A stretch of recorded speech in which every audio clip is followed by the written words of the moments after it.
Hello, hello, hello. Welcome to Royal Sussex Live. Welcome, one and all. Thank you so much for being here.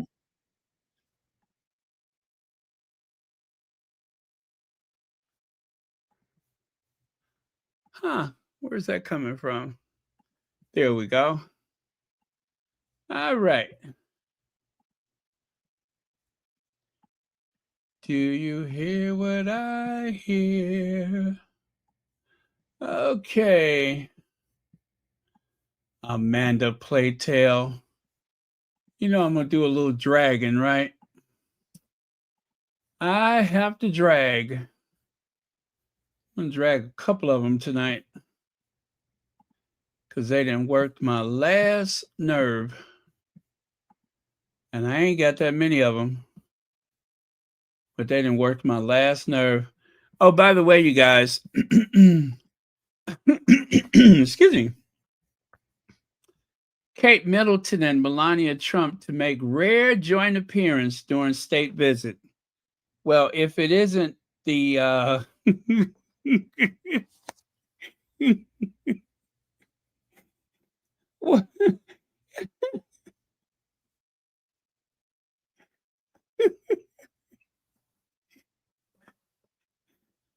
I wonder if they're going to make a joint statement. I mean, they're both women of so few words. You know what I mean? So,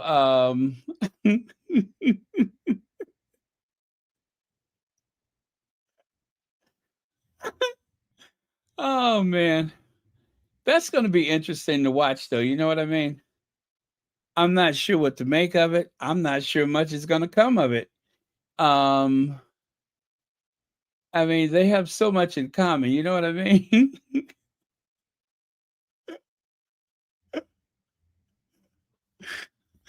uh, I think there's going to be a lot of looking and a lot of blinking, and one has got a permanent frozen grin. The other one probably is unable to smile.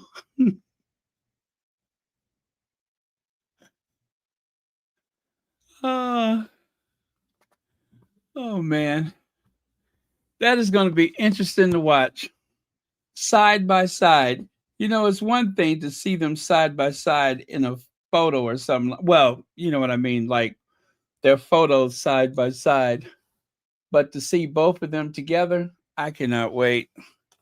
There's going to be some great material coming out this coming week, and I am here for it.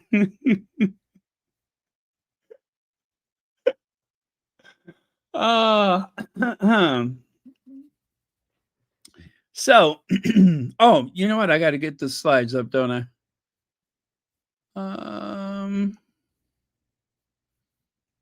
Let me see here. Okay, slides are coming up. Keep it coming up. Keep it coming up. Don't stop it now. Stop it now. Don't stop it now. Keep it coming up. Yes, keep it coming up. Casey and the Sunshine Band.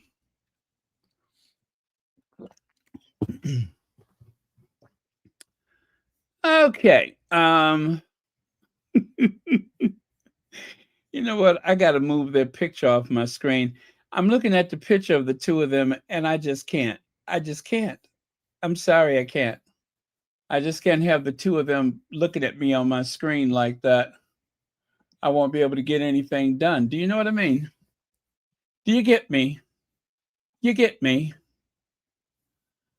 Okay.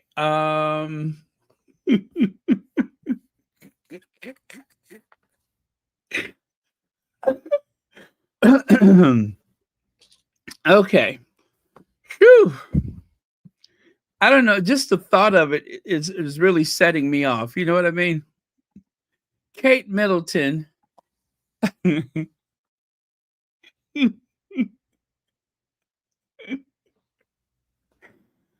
uh, and Melania Trump, they're going to have a stare off. They meet again, face to face lift. Yes, that's going to be the headline. They meet again, face to facelift.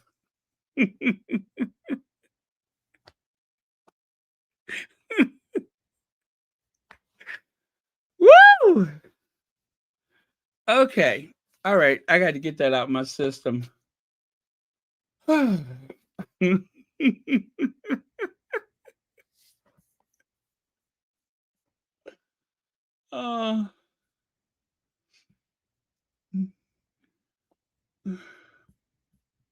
okay.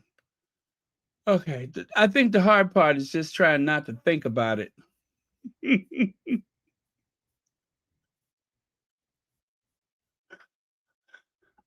And then, of course, what would Stephen Colbert say? You know what I mean? What would Stephen Colbert say? All right. All right. I'm done. I'm done. I'm done. Good Lord.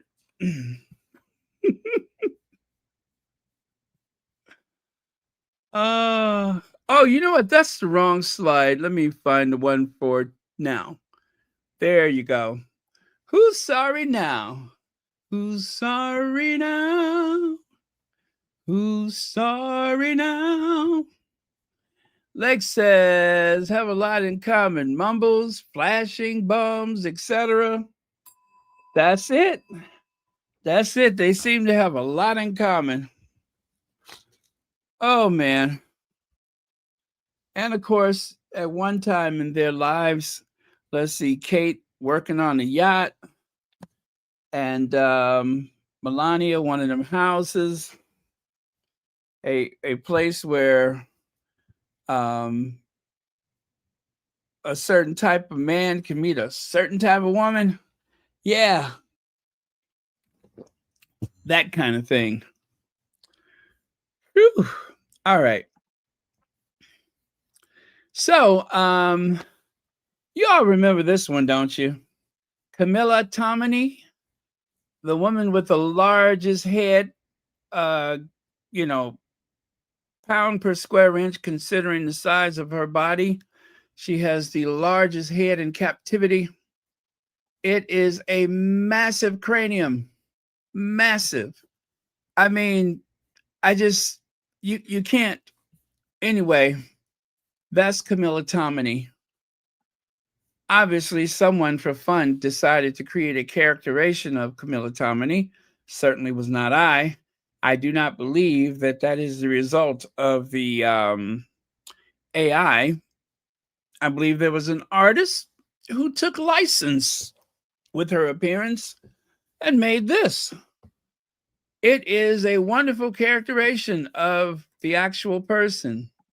Lex says Melania copied Michelle.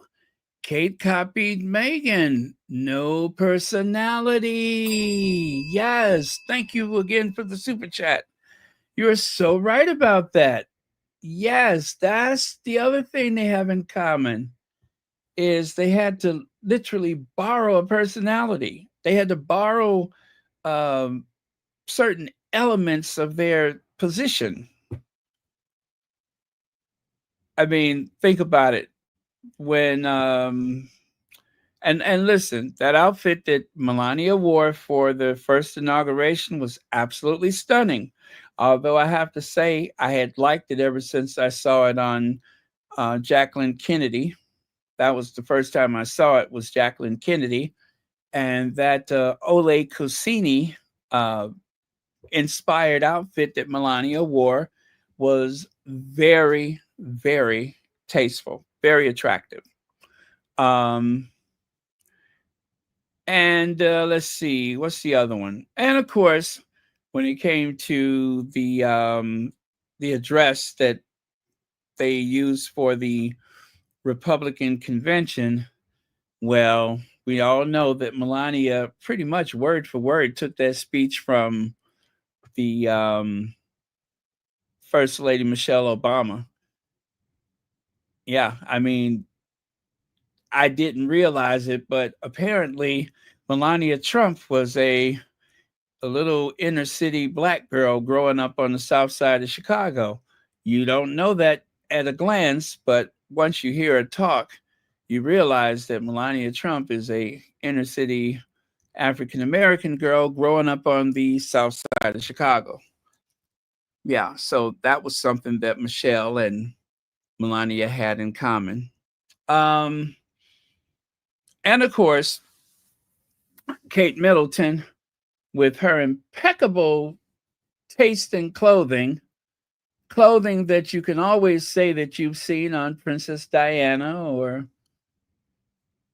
Duchess of Sussex, Meghan, who, also have been downwind from Kate Middleton's need for relevance to try to copy and paste somebody else's, I guess, life, if you will. But yeah, that seems to be a little habit that she has. Okay, thank you again, Legs. All right, so you'd have to have a, I'm sorry, you'd have to have a heart of stone not to want Harry welcomed back. Yes, that is Camilla Tominey who wrote that. Big head Camilla Tominey. Yes, big head Camilla Tominey wrote that. But is there any substance to the article? Well, let me see. Let me check it out. Now, it says here, it's a controversial and probably unexpected view from me, of all people. You got that right. From you, of all people. It is unexpected. But she goes on to say, but I think Prince William should make peace with Prince Harry. Oh, do tell. I know. Duchess Difficult and the hostage, as they were known to palace staff, have behaved appallingly with their Oprah outpouring and their Netflix gut spilling and spare slagging off. They've arguably invaded their loved one's privacy more than anyone in the British press they hold in such contempt. Okay, and considering that the royal family has invaded the Sussexes' privacy by leaking and briefing and lying to the tabloid media, I would say that when it comes to leaking and that is slagging off someone, I would say that the royal family can dish it out better than they could ever take it, that's for sure. But we have on record several I'm not even going to call them tabloid reporters, I shouldn't do that, but we have several journalist reporters admitting that the royal family leak and brief constantly against one another. As a matter of fact, I do believe it has been the royal family with their invisible contract that has been making things very difficult for Will and Kate as of late. It seems like someone has given the green light to go after them, but we'll get to that later. Okay. They schemed. They've allegedly bullied staff. I'm glad she said allegedly, which they have denied. Recollections of their self-proclaimed contributions to humanity certainly vary. And my goodness, they've irritating. If we never heard another word of the self-congratulations from Meghan, Magdalene, on the maternal miracle that is preparing a packed lunch, it would be too soon. And I'm sure we can all agree that we've had it up to here with endless ginger whinging. Okay. However, thank God we finally got to the however, because I was getting nervous. However, I appreciate the word but. She has in parentheses, but is going to do some heavy lifting here. I appreciate the word, but is going to do some heavy lifting here.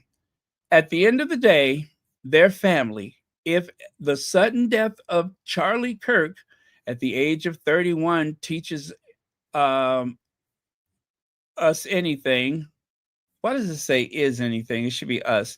Teaches us anything, it is that life is too short. Mm-hmm. It was genuinely gratifying to see Harry back in Blighty, doing well, doing what he does best this week, supporting charities, including Well Child and the Diana Awards. He's splashed more than 1 million of his own cash to children in need and visited soldiers in Ukraine, pledging thousands for those injured in the war. Excellent. He's spent almost an hour with his father, the king. Again, great.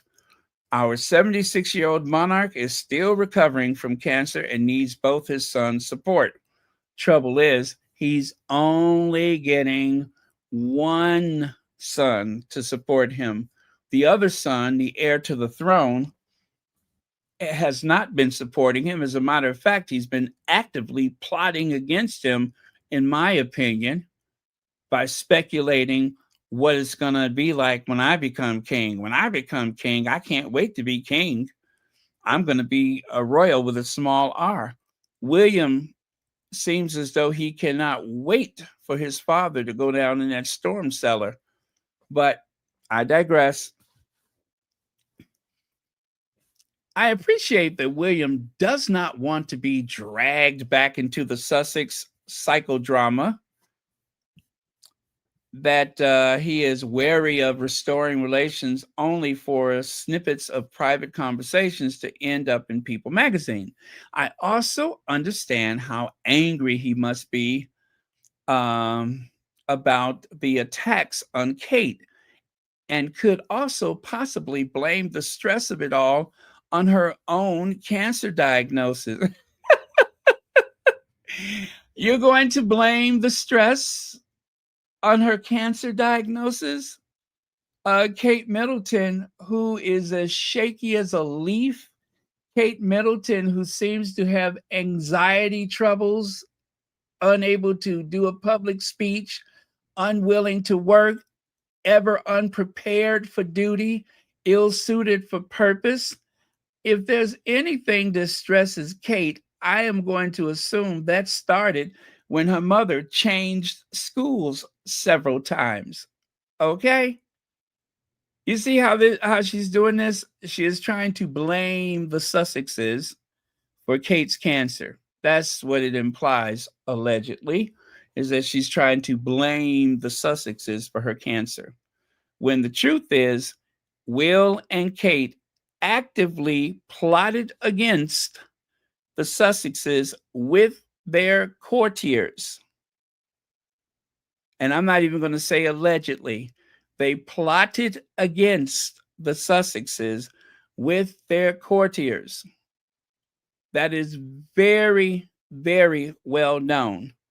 And again, you have had on occasion some of the royal reporters admit as much. Like the guy from the government who said Will should keep his nose out of the war or the conflict or the genocide and focus on his charities. Why did he say that? He said because William seems to be competing with his brother. It's a well-known fact that Kensington Palace is responsible for a great deal of the leaking and the briefing, and I do hope that comes out in court next year. Anyway, I also understand how angry he must still be at the attacks on Kate, and could also possibly blame the stress of it all on her own cancer diagnosis, BS. But ultimately, brothers belong together, not apart. To the Prince of Wales' eternal credit, he has never hit back. He has never hit back. I knew this wasn't going to be easy. Preferring to rise above being the bigger man, and forgiving Harry would show strength, not weakness. It won't change the past, but it might unburden the future. William needs to apologize to his brother for all of the devious acts that have been committed by Kensington Palace. That's what needs to happen. Anyway, that's the end of that. Backhanded compliment is the only way to well, not, I wouldn't even say it was a compliment, but it was just it was slight. It was some slighting going on there, and it still blames the Sussexes for everything. If you want to be a genuine, credible journalist, then you have to tell the truth about Kensington Palace. It doesn't make any sense to tell the story as though Will and Kate are the victims. And she knows better. She absolutely knows better. Lex says it's just tiring to see the real-time gaslighting on a global scale. They did the same to Serena and Venus. Every Grand Slam that she won, they suddenly moved the goalposts of the post of the most of the time. Move the goalpost most of the time. Thank you very much. They're writing this also hoping only Harry, will come back to the UK more often and give them something interesting to write. And you know, a Jedi lady, that is absolutely brilliant. I believe so too. There has been a lot of kissing up to Harry this week from the tabloid media. A lot. A lot. Let me see. They only want them back to abuse them. It is still extremely dangerous for Meghan over there. Yeah, well, there's no indication that Meghan would come back in any capacity, and I think Jedi Lady said it best that they only want Harry to come. They are not interested in Meghan. And yes, Legs, it is tiring to see in real time the constant gaslighting. This woman will have a Holy Spirit turn her around and throw her up to the devil. Boy, oh boy, they are so lucky I don't live in the UK. Let me see. What are you agreeing about? Let me go back and take a look at that.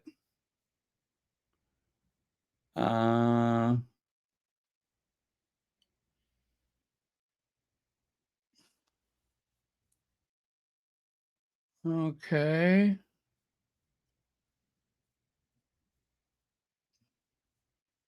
Gwendolyn Daniels, you said something brilliant, I think, and I can't find it. Oh, well, I'm sure it was very compelling. All right.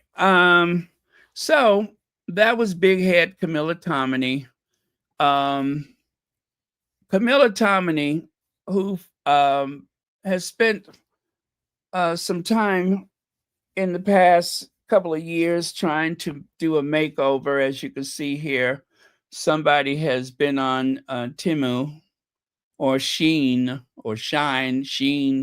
whatever it is, got some of those little ankle boots and everything, and trying to offset that big head of hers with some hair. Anyway, the shoulder length hair, I think that's a good step, but I think she needs some fringe, and it takes some of the height off of that forehead or that more head. You see what I mean? Yes, yes, yes. And got the zipper in the front. How risque. Well, if that doesn't look like a truck stop diner waitress, I don't know what that is. Kiss my grits.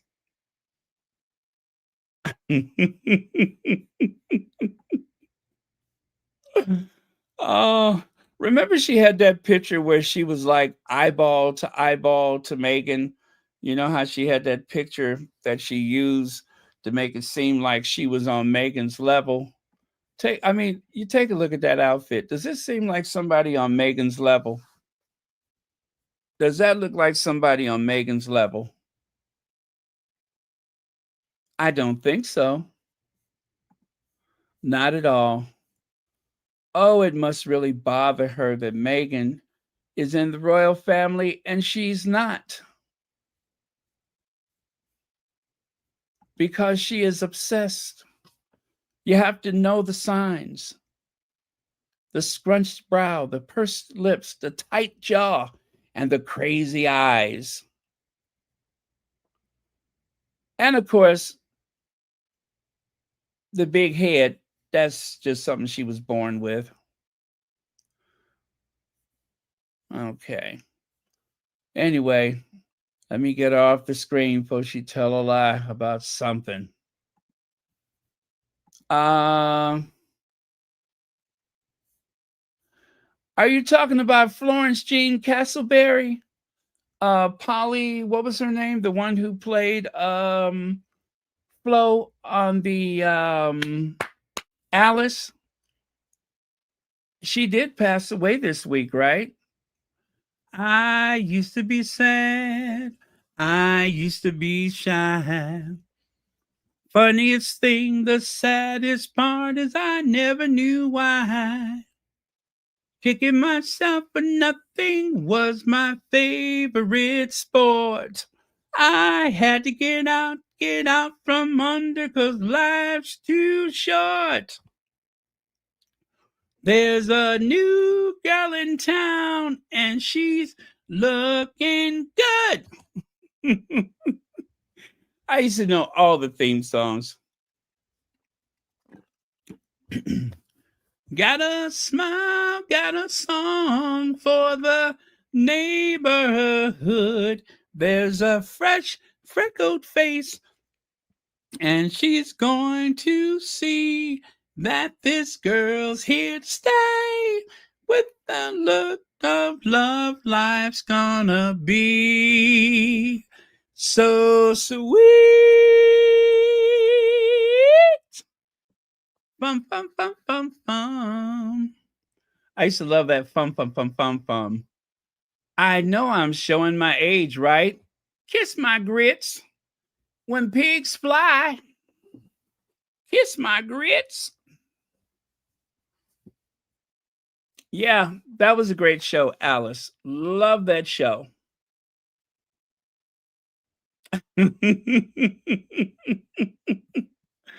Fum, fum, fum, fum, fum. And of course, you guys, it must have been very stressful for John Cleese to sit across from Camilla Tominey and pretend like he didn't notice how big her head was. That must be very, very awkward. I mean, you're sitting there. It's quite obvious that she's not your typical, well, I was going to say woman, but I'm not sure what she is. She's not your typical human being, because, I mean, she must have some really strong neck muscles. That's what I'm going to give her. You know what? I'm going to say something nice about her. I think she has very strong neck muscles, because it takes a lot to hold that head up. And somehow she's found the proper balance to do so.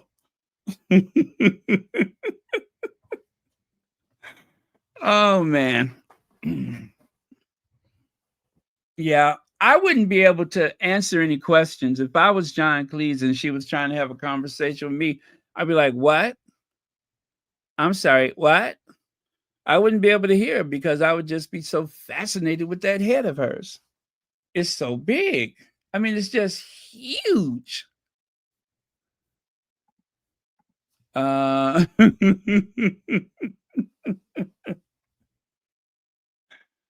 um,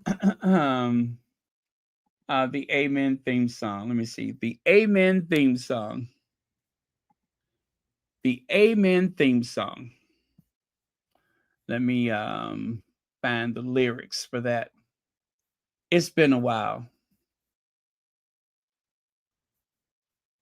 Plus, I'm not in good voice tonight. Let me see.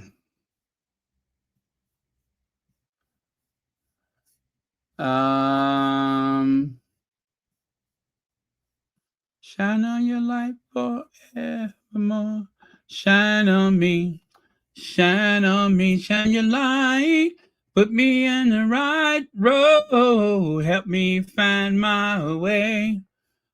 Okay, wait. No, that's not it.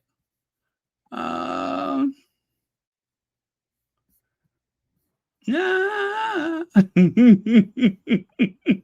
Yeah, I bet not attempt that one.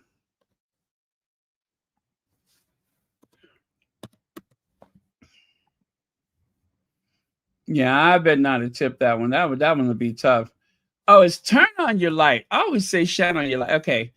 Turn on your light for heaven. Oh, okay. Turn on your lights from heaven, Lord. Shine on me. Shine on me. Turn on your light from heaven, Lord. Shine on me. Shine on me. Turn on your lights. Put me on the right road. Help me find my way. Turn on your light from heaven, Lord. Shine on me. Shine on me. Shine on me.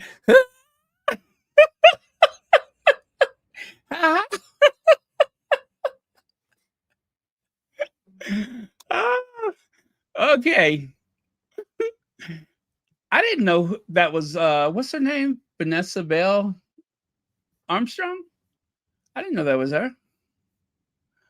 Okay.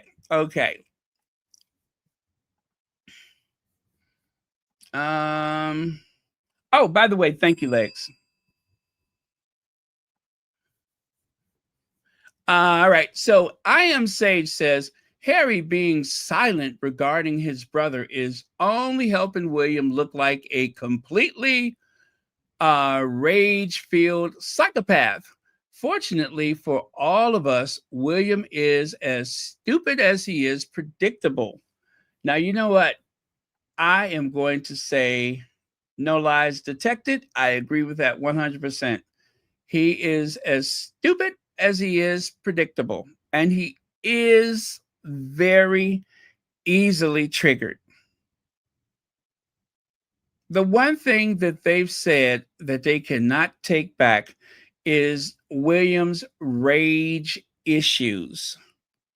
And ever since Harry has been knocked on that doggy dish, they have decided to stop playing up the he's a tough guy, he's angry, and he's just mad because he wants everything done right in the name of the royal institution, family, etc. When the truth is, he's a bully. Um, the only friendships that he has is quite transactional.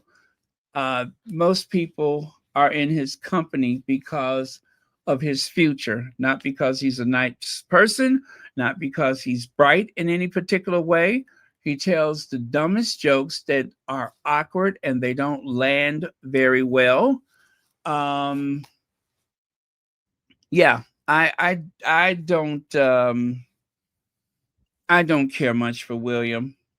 It's interesting too that when I decided that I wanted to see a royal wedding, to be in the crowd on a wedding day, a royal wedding day, I didn't feel any type of urge to be there for William and Kate.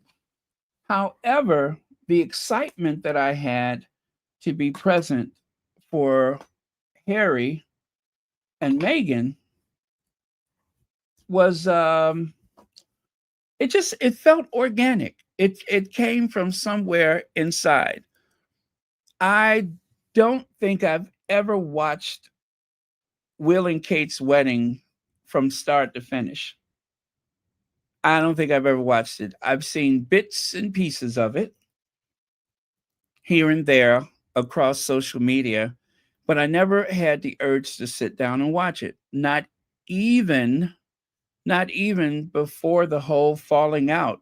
even when I thought that he and Harry were best of friends, I I just didn't have the urge. Harry has always been my favorite. Harry has always been everyone's favorite. And those who deny that nowadays, they'll come back. They'll come back.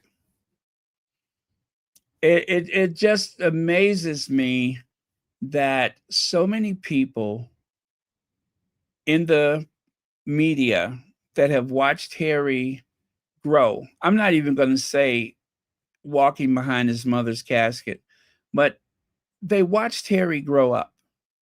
They literally, and some of them have kind of grown up with him, those who are around his age. And yet, knowing everything that Harry has been through, especially the trauma of being hacked, having his phone hacked, having friendships tested because of phone hacking, they make no exception for the stress and the pain that Harry has been through, aside from losing his mother. That whole thing with the phone hacking, that has destroyed so many families. And there is no amount of money that the tabloid media could ever pay out that will make up for it. Lex says, speaking of the gaslighting, does anyone know when the UK media will talk about William copying Harry's beard? It actually doesn't look good on him either. It ages him badly, but he thinks that anything Harry can do, he can do better. Exactly. There have been a few. There have been a few that said they didn't care for it. I know I remember at least one in particular. I can kind of see her face, but I don't know what her name is. But she said she hates the beard, and that it should have never happened. Thank you for your comment. Fresh Face says, "Hello, all Baron. With all that cash Harry donated, Sophie first Sophie's first are arguably punching. Oh, fist. Sophie's fists are arguably punching air right now." Thank you so much, Fresh Face, for the super chat. You know what? I agree. I am sure. I did not think about that. And thank you so much for saying that. But that is so true that the fake Dr. Sophie, um, who has hijacked Sentabale and tried to make it out over in her own image, to try to link it to some type of company that she owns, who has driven out the board and caused the two founding princes. She managed to drive them away in solidarity of the board, and who has fought like hell to keep an unpaid position, and even tried to demand £300,000 a year compensation, meaning that the money that was donated would go to her. That's Sophie. And then here comes Harry. Again, thank you, Fresh Face. Here comes Harry over to the UK. Harry, who the British tabloid media has declared broke or soon will be broke, managed to dig in his pocket and pull out hundreds of thousands of dollars for various causes and $1.5 million for one cause in particular. And as Fresh Face said, she's probably punching her fist in the air right now, thinking, gosh, that would have been enough to pay my salary.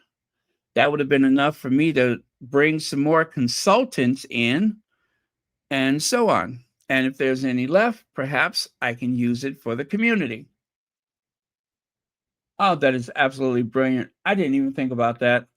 I guess I have just kind of crossed Sentabale out of my mind for now, but that is very, very brilliant. Thank you so much for that. As a matter of fact, that which has been hiding in plain sight that I somehow have overlooked deserves this.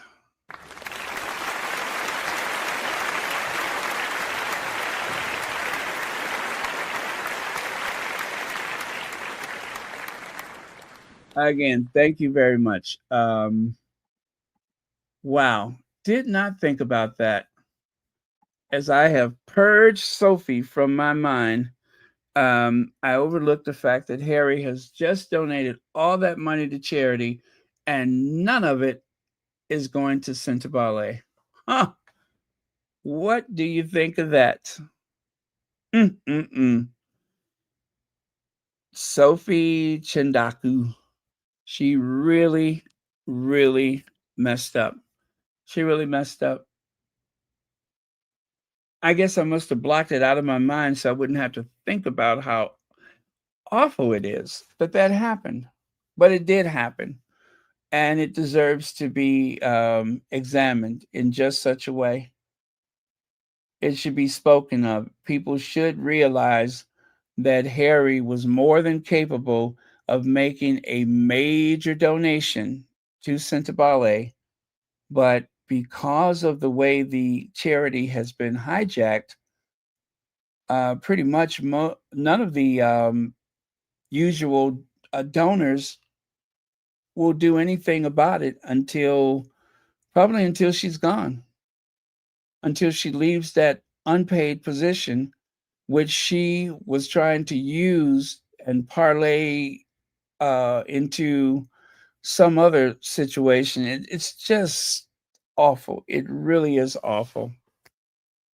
Yep. But that could have been their money too.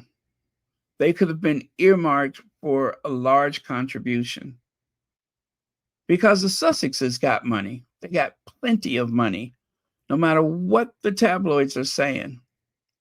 They have plenty of money. And I hope this will shut down that type of nonsense that they've been talking all this time. Leg says, wank are like rice cakes. Need to add flavor.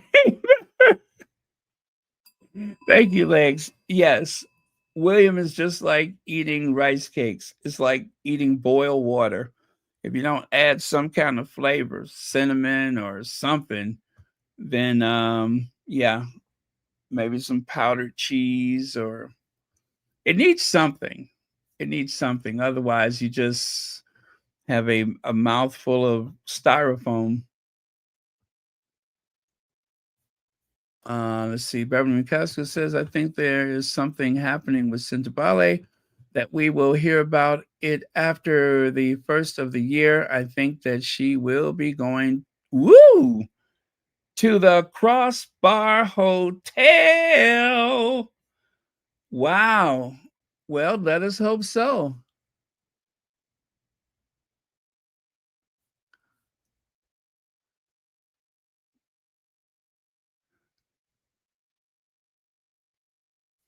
Oh, oh, yes. Yes. You know what? That would be a way to try and yeah, that would be a way to try and best Harry is to pull some kind of thing like that. Yep, that would. However, there is going to be an investigation as to what has happened to Sentabale. You know, they have something called a forensic accountant that will go back and look at every dollar that has been spent. If someone generates a report if there is ever any like massive audit of some of those players in this saga, God only knows what they'll turn up. But I'm liking the Crossbar Hotel. I am liking that Crossbar Hotel. Let's see. Vaughn says, B, you have one assignment. Continue to read Kate and William for filth and add Camilla Tominey to the list as well. Spare no one from the reading. Thank you so much for the super chat. Oh, it is my duty. It is my solemn duty to read, read, read. Somebody come get your uncle or uncles. Will somebody come and get their uncles? You know, the one on the left, I've seen him before, although he usually wears the Union Jack suit. But these are just two typical Englishmen, two typical Brits out at a rally for the future of the United Kingdom.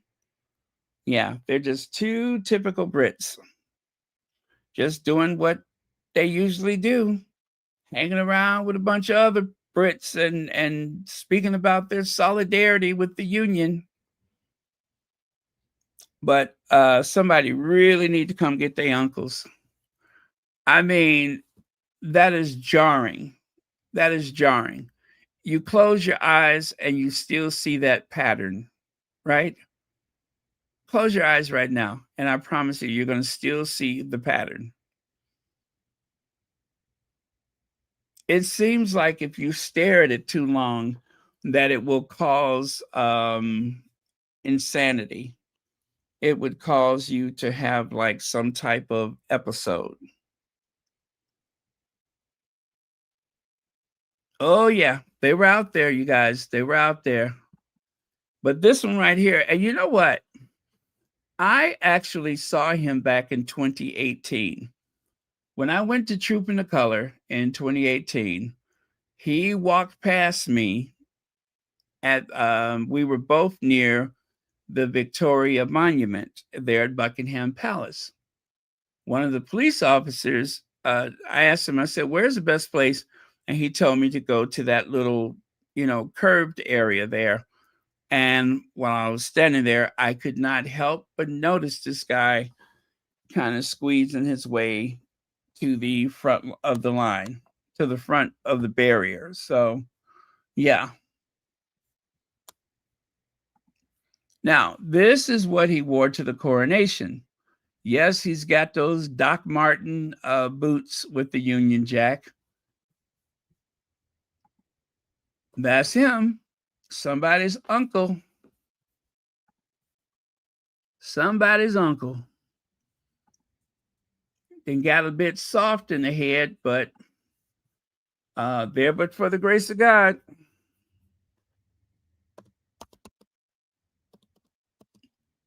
But you know what?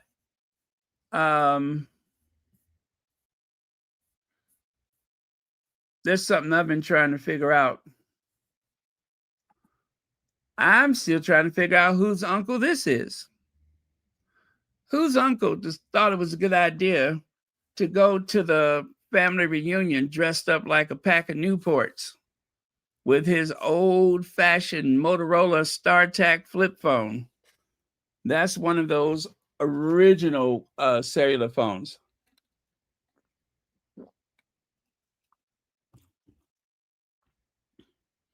Yep. This guy decided that he would try to impress his friends and family by showing up like a pack of Newports.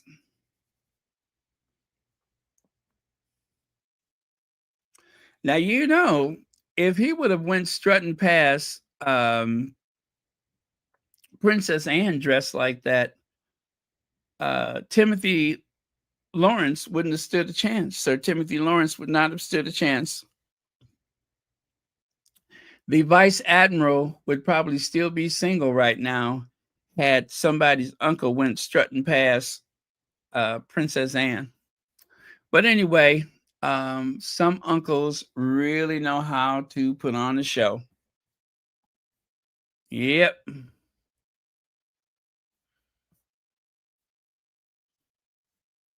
It is a very bespoke suit. You can't find too many of those.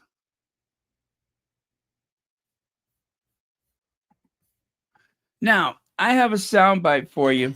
You guys, we will listen and we will analyze and we'll buckle up your seatbelts. It is going to be a bumpy night. Buckle up your seatbelts. It is going to be a bumpy night. That was the worst impersonation of Betty Davis ever. So let me see here. Oh.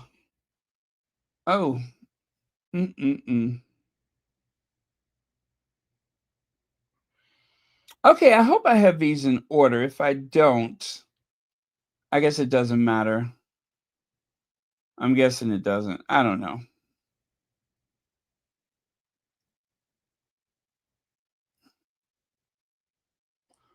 Shine on me, shine on me, shine on me, shine on me.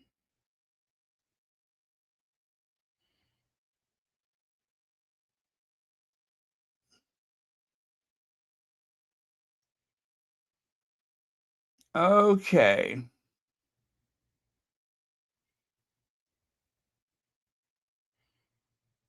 Are we ready? Here goes.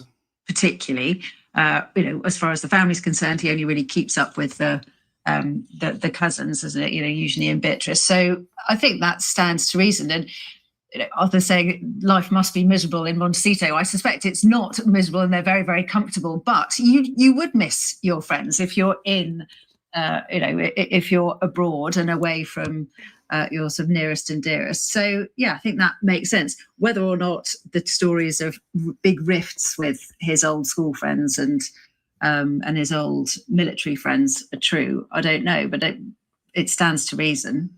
Well, he was surrounded by old friends. We talk about Wellchild, the job in Nottingham. He'd been there 2 or 3 times. Invictus, of course, which is a big passion. Yeah, so it was all old friends that he came to see. Yeah, and things that things he's been, he's worked hard for. Invictus, I mean, that's something he started, and carry on with that. And I think he really cares about these charities so much, and I think he'll keep coming. And I think Harry is just brilliant with young people, and I think nothing's going to change that way, Matt. He come when he wants and do what he wants, as he always does. And you can see that from the donations, not just the Children in Aid, but then Archetypes made a $500,000 donation to 3 different charities that are all concerned with children, particularly amputees in Gaza, World Health Organization. So it's very, very clear that Harry's 2 things are injured military and children and teenagers, and he's sort of sticking to those to those 2 groups, which I think is very sensible because it gives him an identity. I remember the last job I did with him before he left England. It was to a school up in Luton, a girls' school.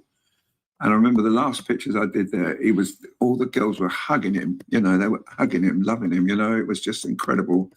And he was brilliant with them, absolutely brilliant with them. So, I see that. I've seen him tirelessly. I've seen him in Lesotho with kids there. I've seen him in Children's Hospital in Barbados with sick kids.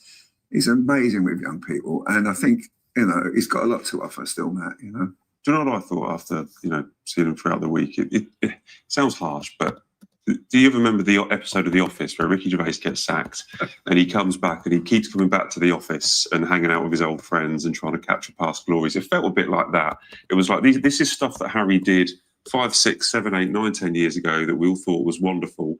He wanted to say goodbye to it and go off and do better things, but now he's coming back and he's just reliving what he used to do. I thought said goodbye to it. I thought he was on his freedom flight. I thought he had nothing to do with the UK, and all of a sudden he just kind of wants to relive that. Friends, particularly. Okay. Matt Wilkinson, who seemed to stalk the Sussexes at the Invictus games. If you all remember that creepy situation where he sat on the bleachers very near the Sussexes. The notorious DJT or JDT, he said that Matt Wilkinson seems to have no real credentials and really no prospects to earn any money other than his constant gripes against the Sussexes. And of course, to roll out Arthur Edwards on an occasion like this when Harry comes back so that he can talk about how Harry used to be, and it's good to see him like that. And the thing that she was saying about his old friends, Harry is 5,000 miles away. We don't see Kate's friends, and she's still over there. We don't really see William's friends, and he still is over there. And as someone said, what do they do with their time? What do they do with their time? Who is in William and Kate's court these days? None of that makes any sense. Yeah, none of that makes any sense. So let me see here. And we still got some more of them to listen to. Let me check out your comments in just a second here.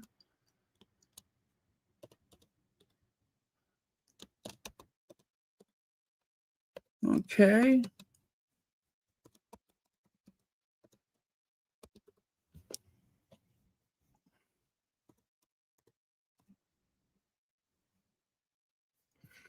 All right. Let me see. Oh, I'm sorry. Let me scroll here. And these talking heads are willfully ignorant and trying to hijack Harry. Harry was there supporting his own charities, not the crown. Thank you. Antoinette says that cow, assuming Harry doesn't see his friends, if they are true friends, they know how to keep in touch. Exactly. That is a trope that they have used time and time again, that Harry doesn't have any friends and his own people evolve, even if he doesn't talk to any of them. I don't give a rat's behind. He's married. He doesn't have time to. When you're married and you leave the country, you're not supposed to be up under each other like that. Harry can't just keep hopping on a jet going to support them for every little thing. If they are true friends, they have already been to Montecito, and Harry has seen them over there. As a matter of fact, when Harry was seen on the Ring camera ringing someone's doorbell, he was going to a friend's house. Okay? But of course, he was keeping a low profile to make sure that the press doesn't start hounding someone. The point is, they have no clue what Harry is up to. And so for her to say something like that is reckless and irresponsible. It is all part of the attempt to try to make Harry seem like he's a changed person. And it is very disrespectful to the Duchess of Sussex, because it really implies that she has done something wicked to change him in some kind of form or fashion. It is rinse and flipping repeat. And I, for one, am sick of it. Do you hear me? Sick! I'm sick of it. Bunch of nonsense. Harry has to grow and evolve just like anybody else. There's a lot of people that I don't talk to for years, but when we pick up, it's as though the conversation has never ended. That is a mark of friendship, not how many times you make a public display of hanging out with someone. That would be irresponsible. And as much as she's sitting there with that crap eating grin of hers, she knows how the press is. They would hound those people.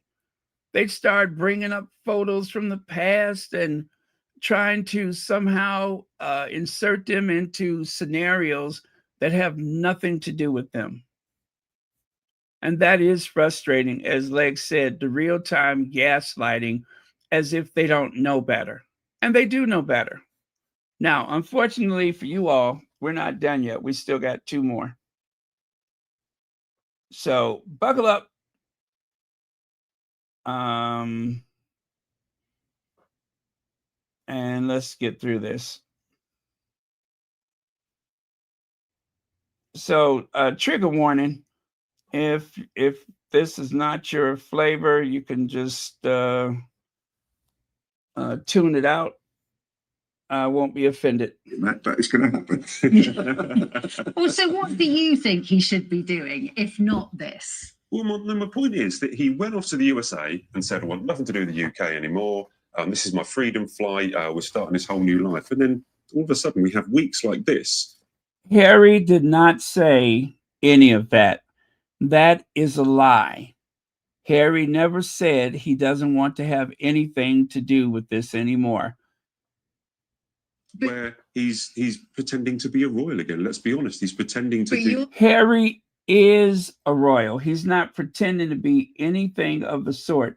Harry is a royal. He always has been. He always will be. Where he's pretending to be a royal again. Let's be honest. He's pretending to do... He's doing his old royal jobs again. A little bit like, somebody who's been dumped. And then is a bit kind of bitter about it. I thought you dumped me and left, but why are you doing sniffing around me and coming back? That's like it's the boy that left school and going off, left school and then still hangs around by the school gates even though he's left school. So it's that kind of vibe for me. It's like, well, I thought you moved on and done something else, but now you're going back to what you used to do. Yeah. So you're just like, good riddance, go away. Well, don't come back. I thought that was the whole point of Brexit, and it doesn't seem like it is. Now, Harry did go to Ukraine, which was a surprise. Yeah. It wasn't on our list. I understand because of security that it was only announced when he arrived. He does have authority in here because this is the Invictus Games. He has served in the armed forces. He has been invited by Ukraine. These are great images for Harry out there to be. And flew back from Afghanistan with sick and injured soldiers, which he took a great interest in afterwards. And I think you're right. He was fully up for that. I was quite pleased to see that actually, because he was invited by the president. So, Harry's it still means a lot, Harry. And you might not like it, Matt. No, I think Matt Wilkinson is not a dumb person, but he says some very stupid things. None of these YouTube platforms, the one for the Sun, the one that's owned by the Daily Mail, none of these would have an audience, but for the fact that they have Harry and Meghan to talk about. Harry and Meghan make up the bulk of their content. They drag it out, talking about the other royals. Nobody's really interested in that. It is all about the Duke and Duchess of Sussex. It is disingenuous. Anytime that you decide that you want them to go away, just stop talking about them. Just stop talking about them.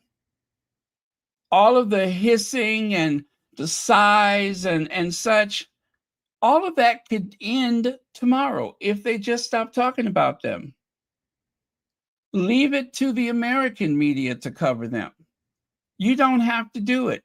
You're doing something no one asked you to do. But it is a $1 billion industry contemplating, deciphering, trying to figure out what are the Sussexes doing, what will they do next? Does Harry talk to his old friends or not? Does Meghan talk to her old friends or not? That is the strangest thing for anyone to obsess over, is, and not only obsess over it, but to actually use that as a determining factor whether or not they are good or bad people, whether or not they are worthy, depends on, are they still talking to their old friends that they've grown up with in some cases. Who cares? That's nobody's business. Jeez. Let me see. These assholes know that they're on security arrest. They encourage the terrorists to attack H&M and pretend to be oblivious, yet they want Harry and Meghan to work with them. Please get a hobby. Exactly. This type of rhetoric causes harm. Jeremy Vine has acknowledged that he was fearful because of the type of rhetoric that he said someone was encouraging other people to confront him. And yet, he has not gone out of his way to put any type of pause on these constant abuses from the tabloid media. He witnessed the media go after Meghan. He has witnessed the media go after Harry. He is actually hosting people on his show and occasionally takes several swipes of his own against them, creating hostility that can result in someone being hurt, terribly, terribly injured in some way. But does that stop him? Does he speak up on Meghan's behalf? Because surely someone as brilliant as Jeremy Vine could make the argument that they're treating me just like this one person has been treating him the way hundreds of people have treated Meghan. All of these content creators, all of the journalists that imply that the world would be a much better place if we can just get Meghan out of here. That is what they're really saying. Harry the traitor. Well, what happens to traitors? In militaries, what do they do with traitors? I wonder. Harry is an Army veteran. What happens to traitors in the military? I dare not even speak the words. But if you keep referring to Harry as a traitor, what do you think that plants in someone's mind?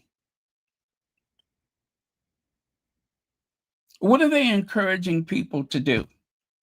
But they don't care, because if the worst happens, God forbid, then they'll have something else to write about, won't they? First the columns, followed by a book.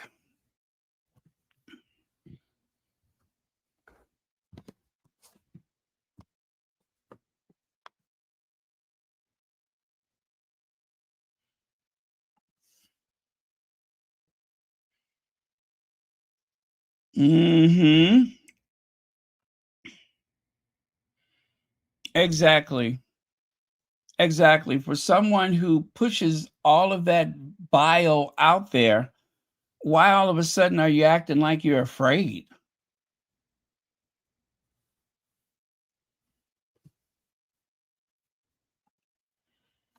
You know, I really hated to see that video that was on television, not on television, but on social media the other day, where I literally watched someone's life erased.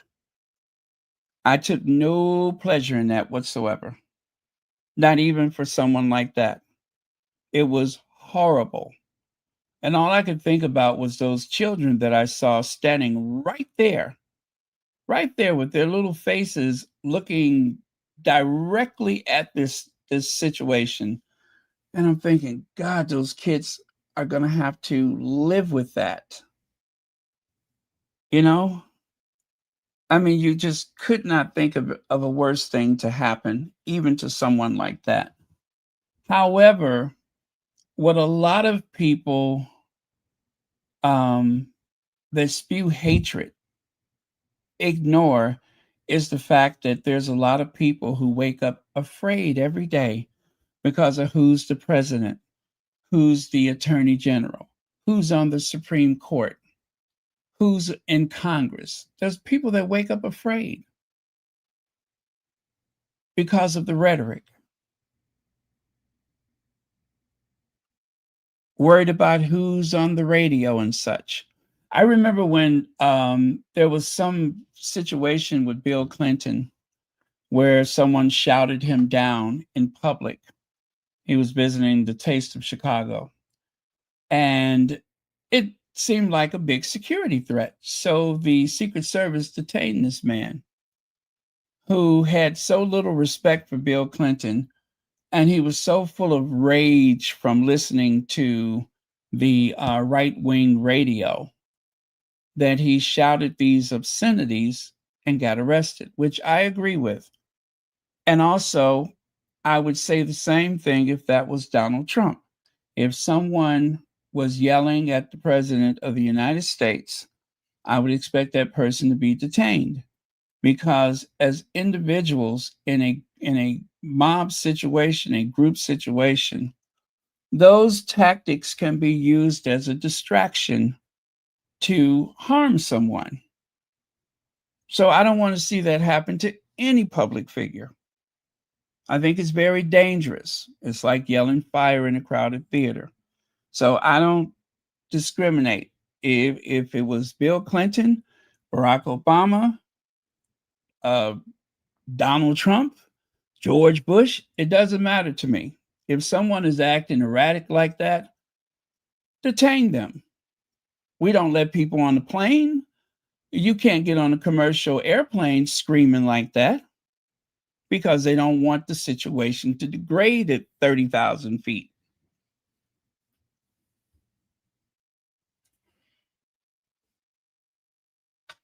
But the language that these people have been using can cause harm, and they do not care. Jeremy Clarkson said what he said. And for someone in a position of authority among the, shall we say, challenged people that are mentally fragile, his words could have possibly weaponized someone against the Duchess. And for all we know, perhaps they have been weaponized, but that person just hasn't been able to get close enough. And what happens?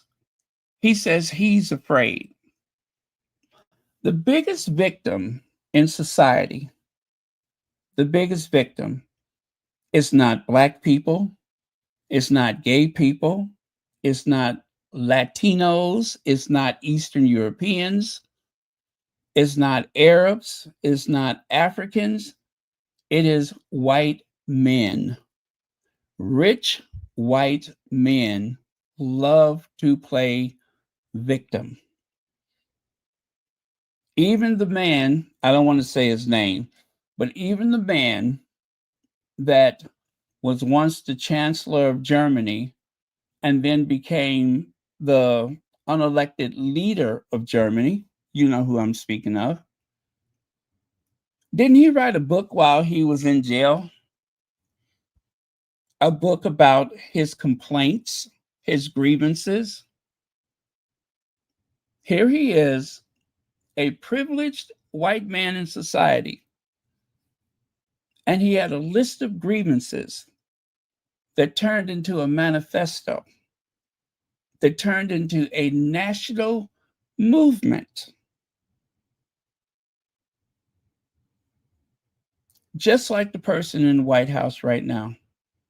That is a person who had a list of complaints that he could not get a break. They took his casino to court and he declared, I can't get a fair trial. The person sitting on the bench, that judge, is not white. I can't get a fair trial. Wonder how many Black people have said, I can't get a fair trial. The judge is white. The jury is white. That's not a jury of my peers, but that's okay. That'll do. But they're all victims. Matt Wilkinson is a victim. Arthur Edwards is a victim. The more privileged they are, the bigger a victim they are.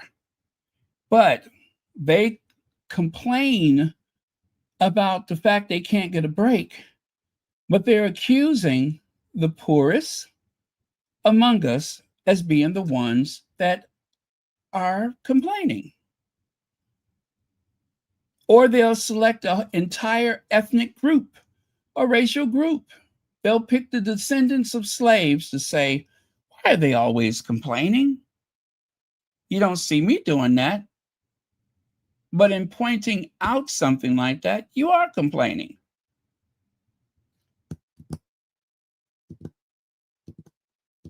Affirmative action. Anything to even the playing field becomes the complaint. The poor person that got killed the other day once said that if I have a Black pilot, I worry because he may not be qualified. If I have a Black doctor, I worry because she may not be qualified. That's what he said. Ignoring the fact that, let's say, the Black pilot or the Black doctor has gone through the same academic challenges as anyone else, but the assumption is that they were given grants and that they were given a free pass and just, moved to the next grade throughout life, that they didn't really get a high score, that they did not have a high GPA. None of that stuff matters. But that's what they said. I see that person and I assume the worst. What does that do for the Black doctors or pilots or Army officers, whomever? What does that do for them? It tells society they're probably not fit for purpose.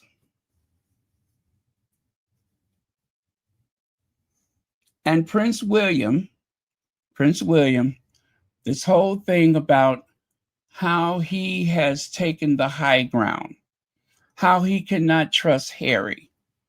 Again, the hypocrisy.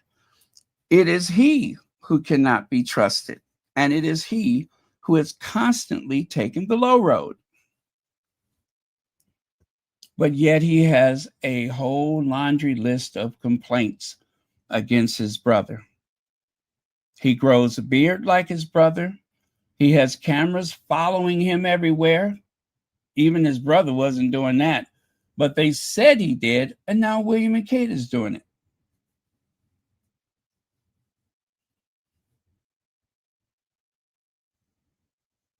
But that rhetoric turns into threats. That rhetoric can cost lives. We still don't know what that woman was doing outside of Meghan's hotel in 2019, wearing a face mask before the global pandemic, with her eyes piercing stare at Meghan, trying to get close to her for what? We still don't know what that was about. We do know she was from the UK. We do know that she was very angry about something. And one of the security guards from the hotel or a royal protection, whoever it was, had to get between this woman and Meghan because she was determined to go after her. And why was she wearing a face mask in 2019?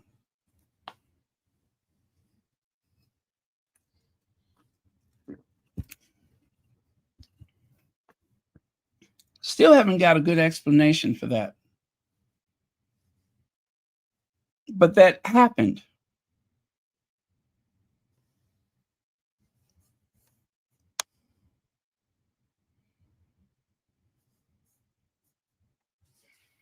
Apparently, Wank doesn't brief the press. Anyone want to talk about how the press knows anything? What about him using Harry's name to protect himself? How about all of those documents? Well, not documents, but all of those statements that Harry signed off on that Harry learned about when everybody else did?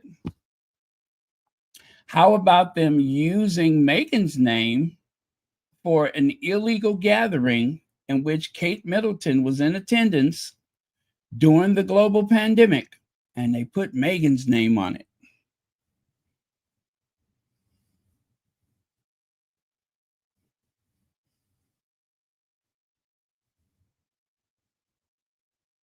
These people and their rhetoric have caused so much trouble. I still think about the school that was mostly Mexican American. They had a basketball game against a school that was mostly white American kids.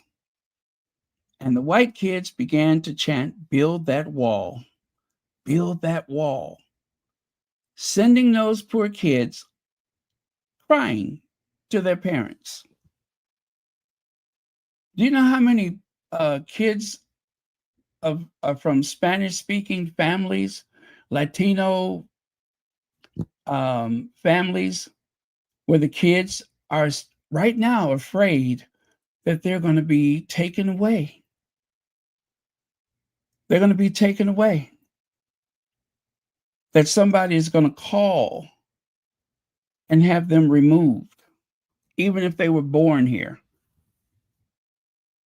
And why is that happening?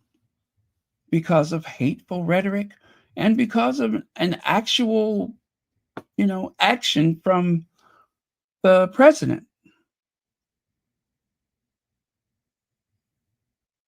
And these kids are afraid. But we dare not speak ill of one of the people that caused all of that fear. We're not supposed to say anything about it. We're supposed to pretend that they are Martin Luther King, that they're Malcolm X, that they're John F. Kennedy. That's what they told us, that he's right there in league with them.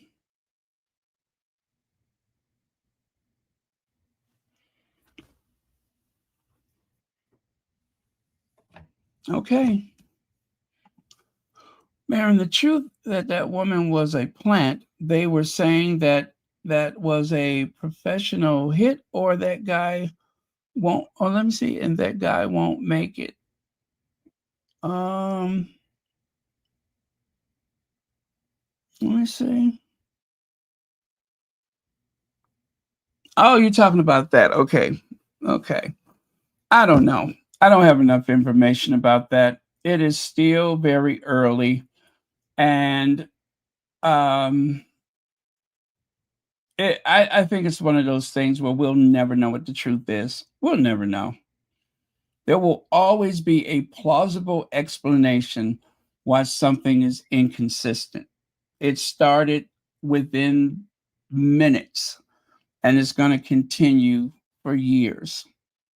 So I just sit and I watch and I wait. But there's always going to be something so ambiguous that doesn't seem to add up. So we can never say cut and dry 100% for certain that this is exactly what happened.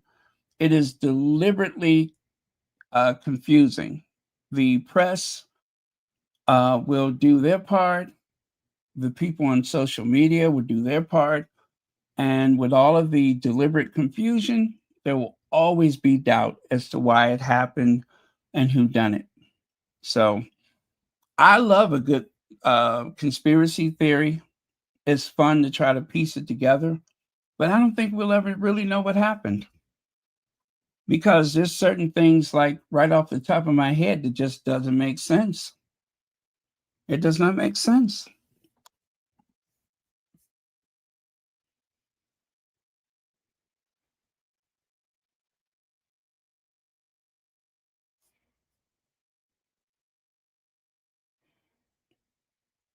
Yeah, it does not make sense. There is a possibility that some parts of the schooling for Archie and Lily may take place in the UK. We don't know yet. What I do know is that they won't allow those kids over there if there's any doubts. I don't believe those kids would go over there if there were any doubts. But it's hard to say. It's hard to say exactly what would happen. I don't want the kids to go over there for their education. I do want them to get acquainted with their father's, family history, with the I want them to get familiar with the UK, because they are a prince and a princess. And that is part of it. They should know certain things. They should experience certain things. And whatever the Sussexes choose, I'm going to support them. I'm going to stand behind their decisions. But whatever they choose to do, I have faith that they will do it as a family. That they will make these decisions as a family. Oh, yeah. You know what? I like that. I could see maybe a secret summer camp, but you believe that William would let those kids anywhere around the family. Yeah, a secret summer camp, much like William experienced a dude ranch when he was younger. There's a possibility something like that could happen. We'll see. We'll see what happens. I mean, after all, the president of China spent time in the U.S. as a kid, as a student, living with an American family. This is something that happens all the time. And yes, there is a difference because of the profile, the very high profile of the Sussexes. It'll be very different. But I don't think that they would do anything unless they were certain. So I will respect that. I will respect whatever they decide to do. It's not going to be easy, and it may not happen at all. So let's see what happens.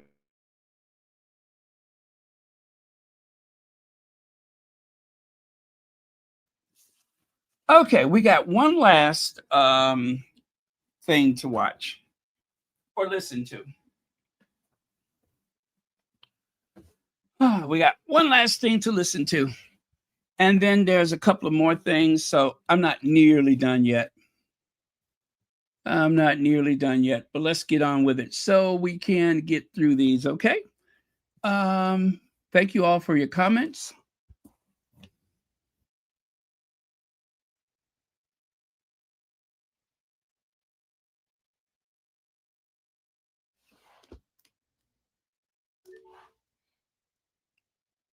Do you know what I thought after seeing him throughout the week? It sounds harsh, but do you remember the episode of The Office where Ricky Gervais gets sacked and he comes back and he keeps coming back to the office and hanging out with his old friends and trying to capture past glories? It felt a bit like that. It was like, this is stuff that Harry did 5, 6, 7, 8, 9, 10 years ago that we all thought was wonderful. He wanted to say goodbye to it and go off and do better things, but now he's coming back and he's just reliving what he used to do. I thought he'd said goodbye to it. I thought he was on his freedom flight. I thought he had nothing to do with the UK, and all of a sudden he just kind of wants to relive that. Well, change. People change, Matt. I mean, what was it? Why did he run away to have Meghan run away? If it turns out he just kind of wants to come back and do married a woman who wanted that.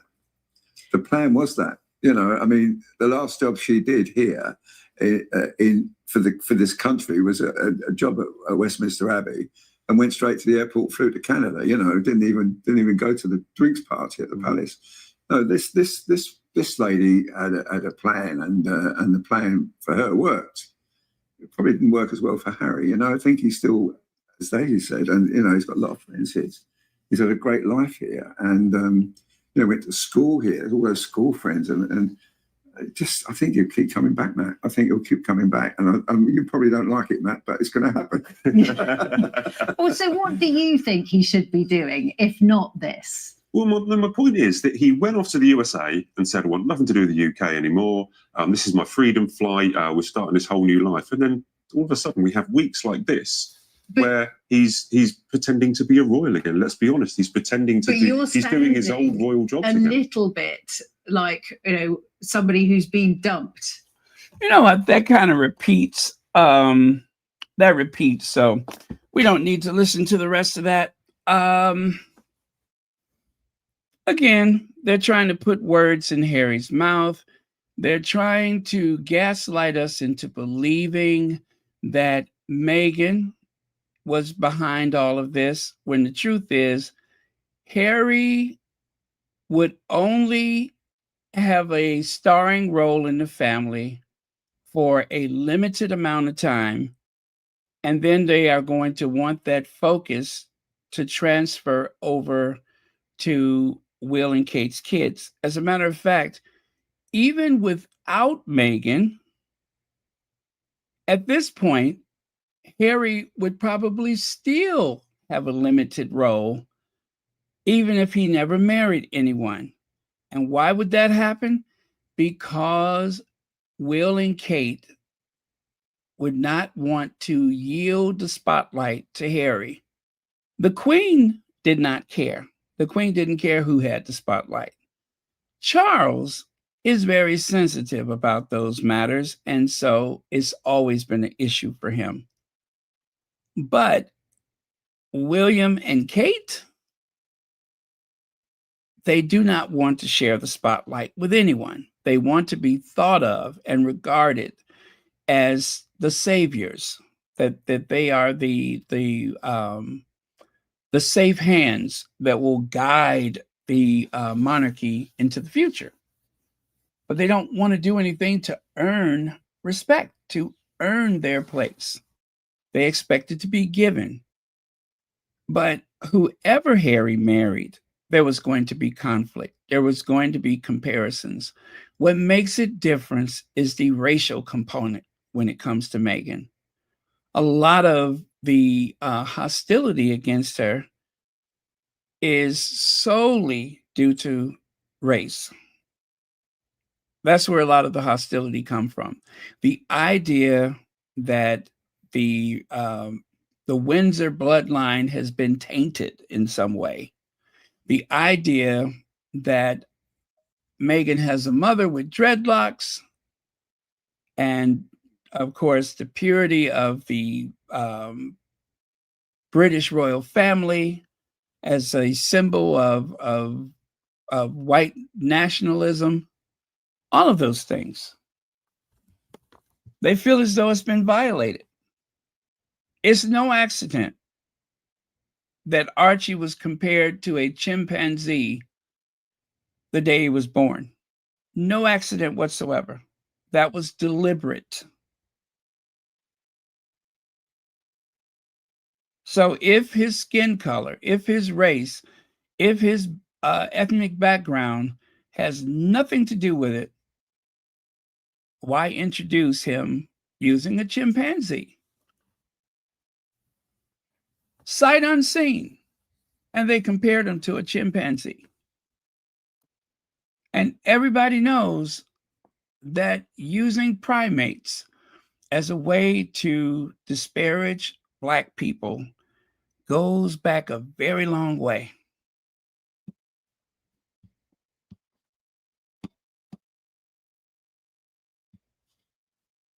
But remember, it has nothing to do with her race. It has nothing to do with the race of those children. Even if they look like, white kids for all intent and purposes, it won't matter. The idea of it. I mean, those people in William's life, they didn't like the Middletons because they were commoners. They looked down upon them for being commoners. And what little respect Kate receives now is only due to the fact that she's married to William. Otherwise, she's still a commoner, and they don't think much of her. She's not particularly bright. They don't think much of her.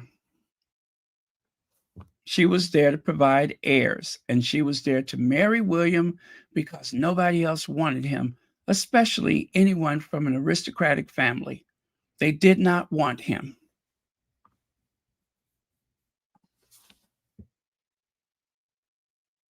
Yeah, that would have been the wisest thing, was to just stay home.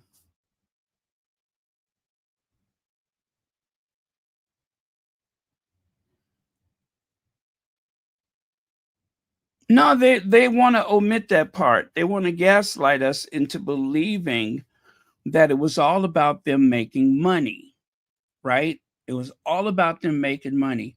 Forget the constant harassment, or forget the fact that he watched his mother being hounded, literally hounded to death, and he was not going to accept that with his wife. They promised it wouldn't happen. It happened anyway. So he took her away from that, and he went with her. And they are still angry. They're still angry about that.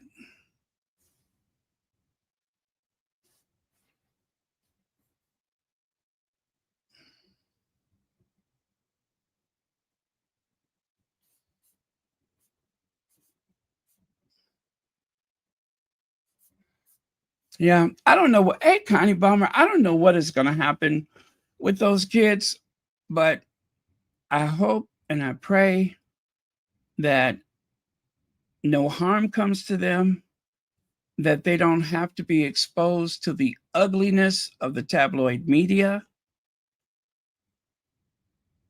When Harry was a child, when William was a child, the paparazzi was chasing Diana with her kids and calling her horrible things, the language they used, just to get a reaction, hoping to anger her or make her cry so that they can sell those photos.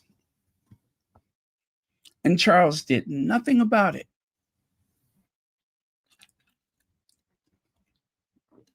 Once they were separated and eventually divorced, it was open season on Princess Diana. So Harry has some very legitimate reasons to remove Meghan from that atmosphere. Very legitimate reasons. Because they were already ganging up on her. From day one, she couldn't do anything right. And what's his name? Valentine Lowe. He admitted, we knew she was struggling. But yet he trashed her again. First chance he got, he trashed her again. If you know someone is struggling, why are you going after her? And it wasn't just for the money. He enjoyed it. He enjoyed it. They all do. Now, let's go to a safer space.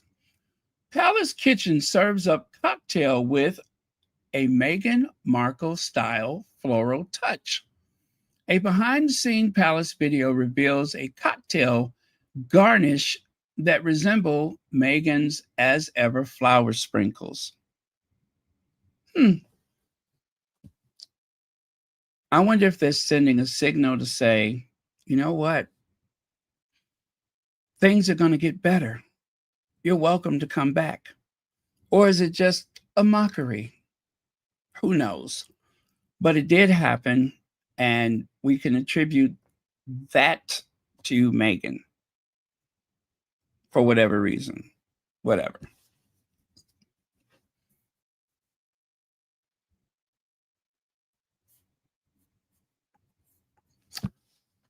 When Harry was visiting, oh, yeah, we talked about that earlier. Those dolls that resemble Archie and Lily, that was from the spring visit to Ukraine. And one of the squaddies wanted to share that again. Yes, there was a big march. I don't know how many people. I saw 110,000. I also saw 1 million. I am going to say perhaps it was somewhere in the middle of that. But you know what? Even if it was 1 million, I don't mind this at all.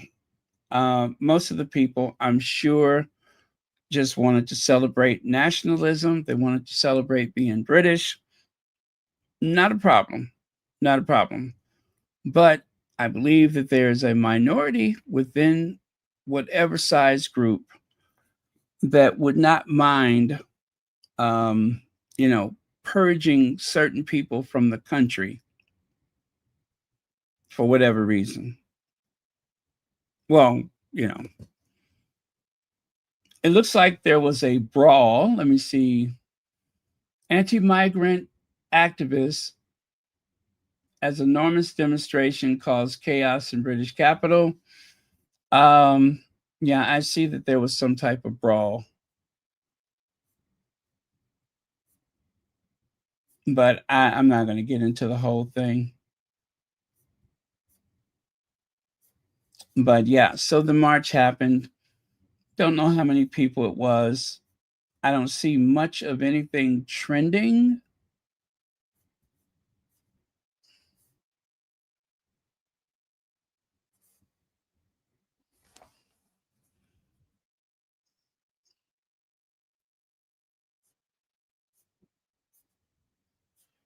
So, if you guys know of anything, let me know. But let me see. The UK march.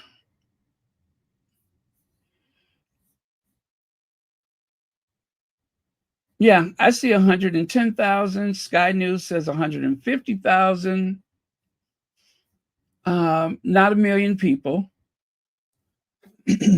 But yeah, around 110,000 seems to be what most people are saying. Bottles thrown at police, clash with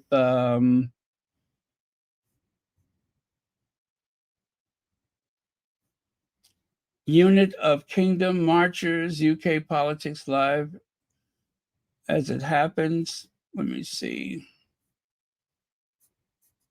Oh, this was live coverage.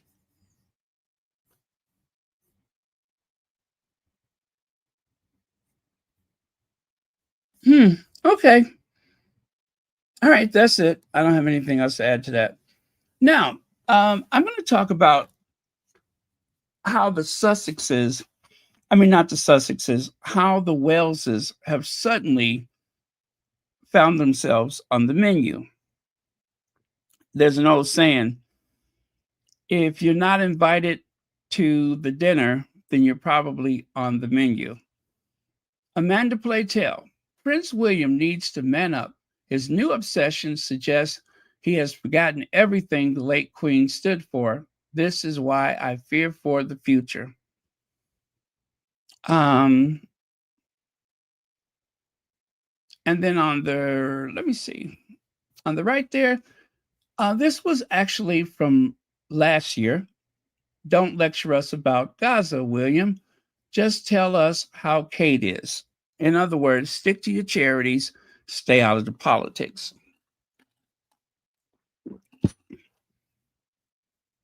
Every so often, they will find a reason to be very critical of the Waleses. How about this one right here? So Amanda Playtell says, when will self-pitying Harry stop whining, that is, about himself? 2 brief tours of Afghanistan made him cry for his mom, never wounded, unlike the brave vets in the Invictus games who suffered terrible life-changing injuries. Yet he attacks the media for ignoring the wounded. Totally something it says there. Malcolm Nance. We love Malcolm Nance, right? Prince Harry is a real man, accomplished, selfless, heartfelt, brave, yet sacrifices the world to protect his family. Yes, he escaped injury, and that's all right. Now, I'm sure I speak for all veterans when I say, most sincerely, he's never going to you and stop flirting. Just stop. He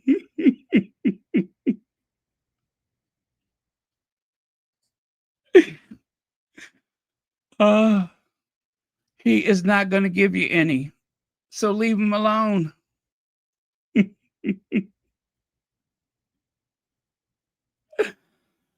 Malcolm Nance.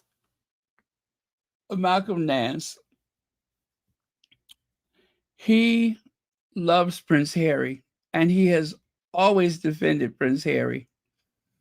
And I don't know how this article found its way into his timeline, but he was not having it.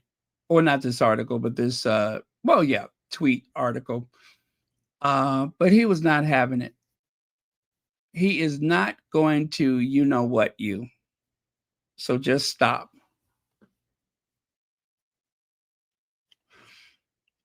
I hope she got that loud and clear. Now, Amanda Playtell, how I fell for a Tinder swindler. Amanda Playtell, who's always trying to tell Harry and Meghan what they should and should not do. Amanda Playtell, who occasionally rises to the occasion and does her job and can be very critical of Will and Kate, which she very well should be, because they are the ones that are still living off the taxpayers, not Harry and Meghan. They are totally self-sufficient from that institution. Now, wherever Harry's celebrity comes from, that is something that belongs to him. He was born royal, and he could use it any way he chooses or not use it. The choice is his. As far as Meghan is concerned, she worked very hard to become a public figure, and she could use that in any way she chooses because she's earned it. But Amanda Playtell, with all of her wit and charm and intelligence, somehow fell for the affections of the Tinder swindler. How I, too, was dumped by a cruel Tinder swindler. Amanda Playtell thought she'd found a perfect match in a rich, handsome businessman who stole her heart online. Instead, like the con man in the hit Netflix show, he tried to steal her savings too. I saw an interview where she spoke about this, a podcast. Do you know that this man told her, I want to send you a first-class ticket. Please give me all your details. And he did. She did. And chances are there's another Amanda Playtell out there as we speak who used the information from her passport. She literally took a screenshot of her passport and sent it to the con man. Did she ever get the first class ticket?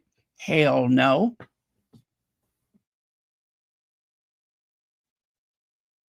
And yet, she's always trying to tell Harry and Meghan, don't do this, do that. If she's telling them what to do, who's telling her what to do? She literally fell for a con man. Now, she says that she didn't give him the money that he wanted for an investment. However, that's just what she says publicly. How will we ever know?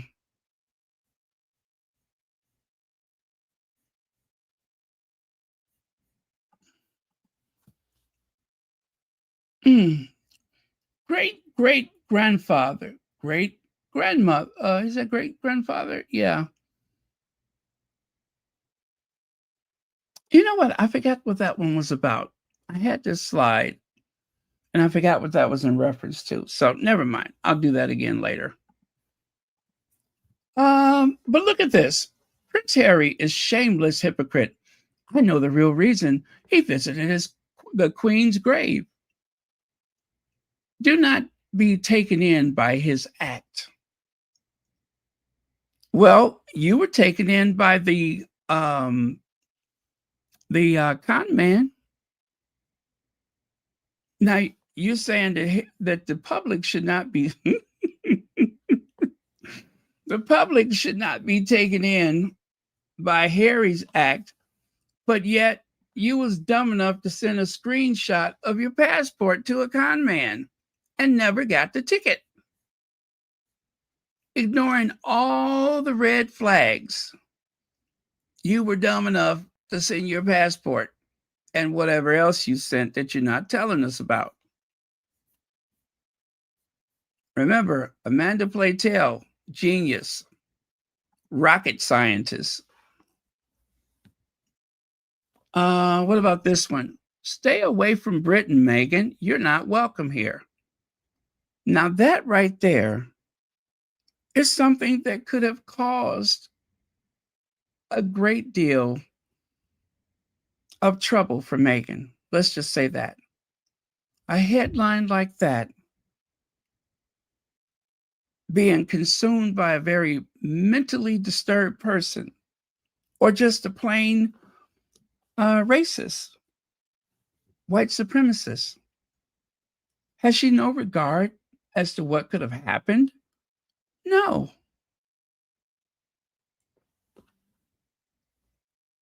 With Kate away, Meghan seized her chance to look like the perfect wholesome mompreneur, that is an entrepreneurial mother, when the real royal mummy returned and had the last word. Now, she wants us to believe that Meghan had become the center of attention, and all of that suddenly changed because Kate made some kind of appearance or whatever.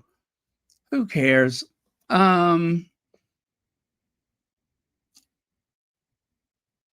Oh, yeah.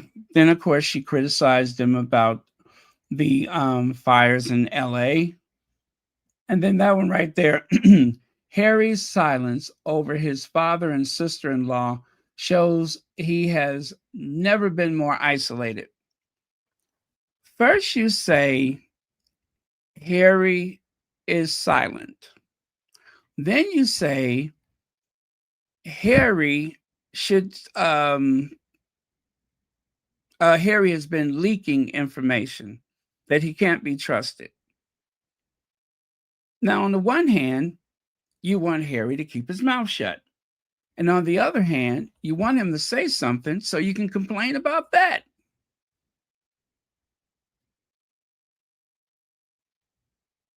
Harry lives in California, in Montecito, Santa Barbara County, the town of Montecito. He does not live in the UK. And so we don't know what communications, back channels, whatever, but Amanda Platel makes this public declaration that Harry is isolated. He has no friends, he's not in contact with his family, etc. The truth is, she doesn't know any more than you or I.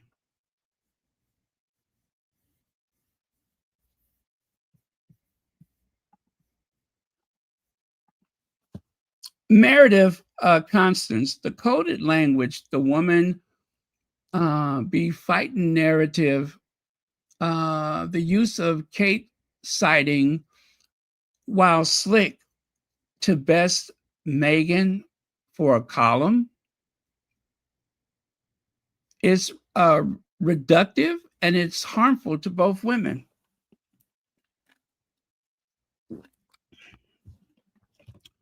And again, Meghan seized her chance to look like the perfect wholesome housewife, blah, blah, blah. It does not help either one of them. It is pitting one woman against another. Amanda Platel, who sees herself as some type of feminist, who sees herself as this very strong woman that doesn't need to rely upon a bunch of idle gossip and such. That's exactly what she does for a living. And then over here, if we don't all give Kate a break, she may take a break from us. And then where would the royal family be? Now, as she is tearing Meghan down, she is declaring that Kate must be given a break. And it just has not dawned upon her that she should stop going after Meghan. But Meghan does not matter. Kate is the only one that matters. The English rose is the only one in need of protection, especially from Amanda Platel. But Meghan, she's on her own. That's what you get for being biracial and marrying Prince Harry, who is never going to give Amanda Platel any action.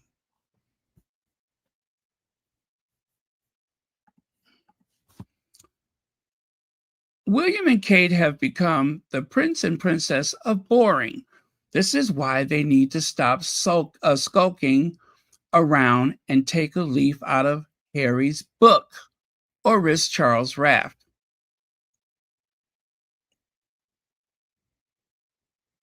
See how they contradict themselves? First, you're telling them that thank God you're not Harry. Thank God you're not Meghan. Now she insists they ought to be like Harry and Meghan. Make up your mind. Former Vanity Fair editor Tina Brown claims King Charles is frustrated by Prince William's underwhelming approach to royal duties, cruel and unfair. Or are her sources correct? Y'all know it's correct. Y'all know it's correct. Amanda Platel knows that it's correct. They have been giving cover to two of the laziest people in the history of the royal family. Undeservedly so, they have been giving them cover. And now that has given Will and Kate the license to do even less work. That is a monster of your own making. Now, Liz Jones, that's the other one. Harry is doing everything right, and I am overjoyed at his long-awaited reunion with Charles. Now, mean William needs to get off his high horse. Haven't we all been praying for this? This afternoon, oh, happy day. Prince Harry arrived at Clarence House for the long-awaited reconciliation with his dear old dad, who just happens to be king. They can turn it on and turn it off at will, those two. Just trying to make a buck, they will say anything. That is true. So, brother says they have disrespected the Sussex for years to prop lazy William and Kate. Very sad. Let me see. This is more Liz Jones. Careful, William. I've always supported you, but now your behavior left me cold and I'm not alone. This, of course, has to do with the multiple vacations. Yeah, she's speaking about the multiple vacations. So when given the green light, criticism, I am sure that comes from Clarence House. I'm sure of it. Charles cannot speak to his son, William. Kate probably wouldn't comprehend what they're saying, so better to go to the newspapers and have them write a column that will be presented to William when he hops in the helicopter. Because remember, there's a picture of the tabloids tucked into the door of the helicopter. William reads these every day. Every day. He knows exactly what they're saying.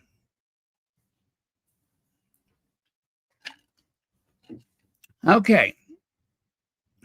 Why the Queen would have rolled over, let me see, why the Queen would have rolled her eyes, that is, at that Kate video and the hard truths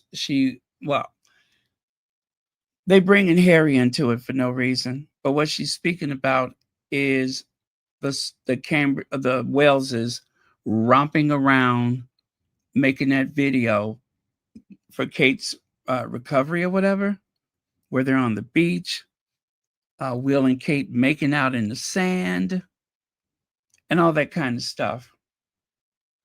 I was surprised that they went after them, but Will and Kate did go too far.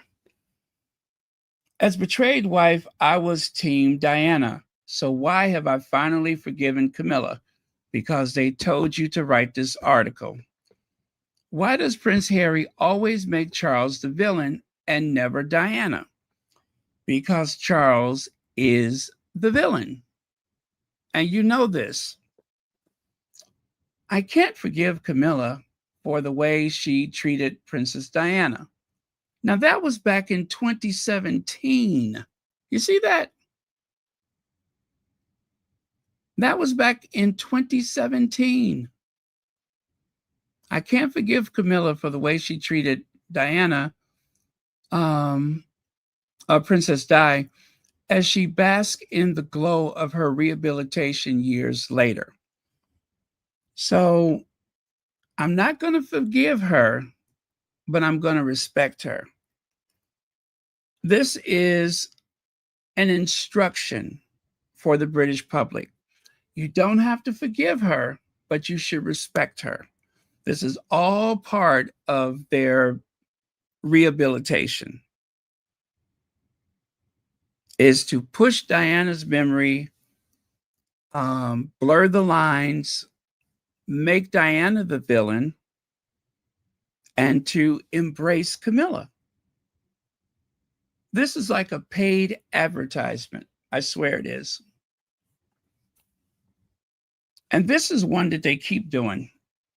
Ever since Harry and Meghan stood beneath that umbrella on a rainy night and created one of the most iconic images ever, even for non-royals, iconic. They keep pushing Will and Kate out there to do the same thing. So there's Kate on the left side. Well, both of those. She's going to something with an empty binder. She's not going to give a speech. She's going to sit at the table. It was raining. And Amanda Platel wants us to believe, at last, shy Kate Middleton shows Meghan Markle how it's done as she launches her landmark Center for Early Childhood project. Can it be 20 years since we learned that Kate Middleton was dating Prince William, and over a decade since they became engaged? Yeah, And it's hard to believe that to this very day, Kate still refuses to work. Kate still cannot address an audience. That's hard to believe, too.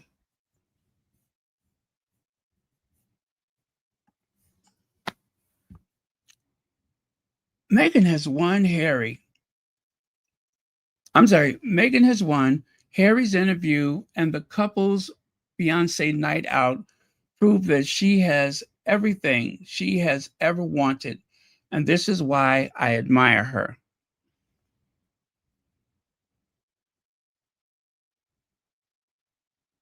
They really do waffle, don't they? 1 minute there's a compliment, but for the most part, malicious criticism.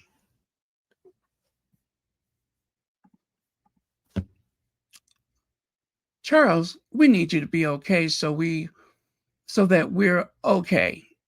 We're not ready for William. The palace can no longer be trusted. Now, this is one of those rare critical ones. The palace can no longer be trusted. They think we are all stupid. Now we are thinking, did Kate even write the message? Is she too ill?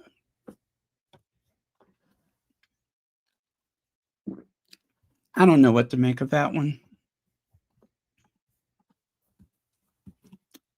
Zandy Sussex said at the time, Royal sycophants Liz Jones went off script and wrote a whole article about how drab and dreary the Macbeths are and how secretly royalists wish they were as glam as the Sussexes. This is worth a read, just for giggles. And of course, you can see the article. Why am I so worried about the message Kate Middleton seems to be putting out? Frumpy, dowdy. I don't know. It's nothing to worry about unless you want to make money, because really there's nothing to write about. Careful, William. I've always supported you, but now your behavior left me cold and I'm not alone. Liz Jones. Again, I put this too many times, but that's about their video frolicking. Now, her hypercritical, what is it? Okay, Liz Jones, I've always backed, remember the red dress, the way they totally freaked out?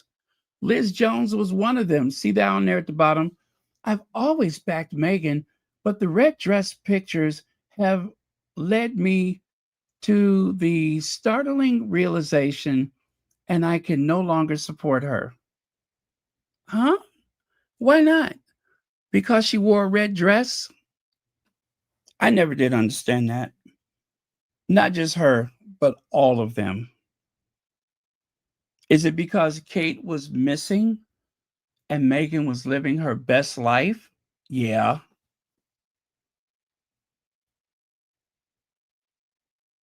Okay, that's a repeat.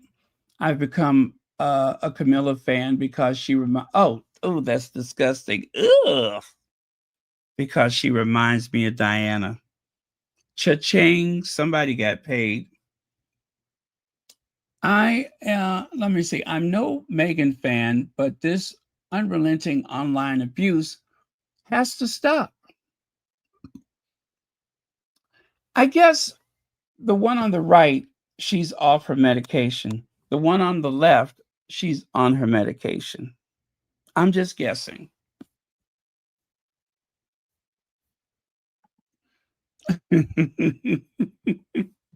Wishy-washy. I haven't heard that one in a long time. Okay, this is like the stupidest one ever. Kate wore the ultimate revenge dress for the diplomats last night. Like Diana, she sent a message to the world that she will not be cowed. Who is she getting revenge on? What revenge? What a stupid article. Who is she getting revenge from and for what? I still don't understand the point of this. She wore this dress before. Shouldn't a revenge dress be a dress that you've never seen before? She wore this to that wedding for the Prince of Jordan or whatever. She wore this before. There is no revenge. This is just stupid. It means nothing. Revenge against who? I still am trying to figure that out. What a terrible writer. This makes me think I can write. Really. I'm a royal expert and I can write. In spite of all of the uplifting that they have given to Kate Middleton, somehow at the state dinner for France, she found herself behind a candelabra or centerpiece, whatever that is. Tell me that there's no feud going on between the palace, well, between Clarence House and Kensington Palace. I say it is, and I would be willing to bet that there is. That is revenge right there. That is vengeance. They put that child behind a centerpiece, knowing full well, just think how many times they have tried to make us laugh at the Sussexes. Harry behind a feather, Meghan behind a candle at the Queen's funeral. Well, Kate Middleton at a state dinner behind a massive centerpiece. I bet you that centerpiece weighed about 200 pounds. And they meant to do that. That is no accident. You could even see her little bloodshot eye peeking through the whatever that is.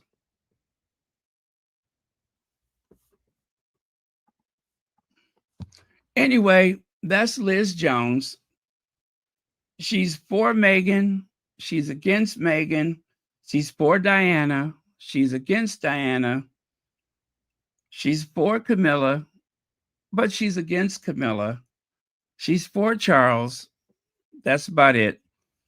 She's for William, but she's against William, right?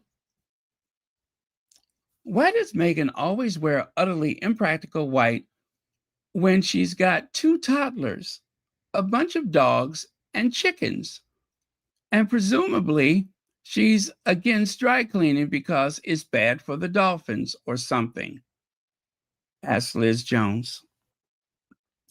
Liz Jones, why are you worried about Meghan wearing white? Why are you worried about her kids, her dogs, chickens, and the fact that she doesn't like dry cleaners? Why are you worried about that? Why is that a newspaper column? Did you run out of material that day?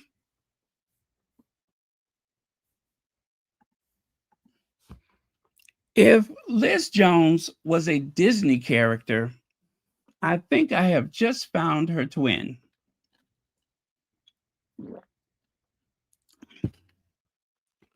It's almost as though she was used as the model for the Wicked Witch in Cinderella. The resemblance is spot on. I mean, look at them. Twins.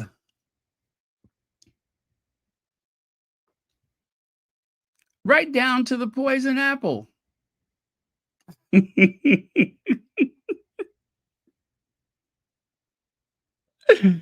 Right down to the poison apple. But wait, it gets better. It gets better. See there? Barefaced truth. If confidence comes from within, why do so many emancipated women still need war paint? I'm sorry, emancipated women still need war paint. That's a good question, Liz Jones. She decided to go makeup free. It doesn't make a difference, girl. You could put makeup on, you could take it off, you could wear clothes, you can not wear clothes. And guess what? Beneath it all, you're still Liz Jones. You're still a sight to behold. Let me ask y'all a question. Now, be honest. Do you think she dyes her hair? Do you think that because of that Disney character, she decided to dye her hair? Oh, oh, she's got a problem. All of the women that write for these tabloids, they have been dumped. They, in a lot of cases, don't have any children, right? Like, for instance, Amanda Platel, she said she doesn't have any children. And at this point, it's too late. She will never have children unless she adopt. I don't know what Amanda's story is. I'm sorry, Liz Jones, but they all seem to be a certain type. They're angry. They call themselves feminists when actually they're gatekeepers. What else? They tend to accumulate a lot of things. I would say hoarders. Yeah, they probably hoard a bit. They're constantly comparing themselves to other women.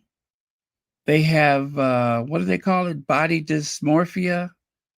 They're very upset about their bodies, about their faces, about their hair. They are constantly trying to reinvent themselves, trying to find relevancy. And far too often, the only way they can get people to pay attention to them is to bring up Meghan. That is the only way. Because anything else, nobody is interested about whether you or not you're wearing makeup. Nobody cares if you have been swindled by someone on a Netflix documentary. Nobody cares. These writers for the tabloids are a sad bunch. They all have some level of emotional problems, low self-esteem.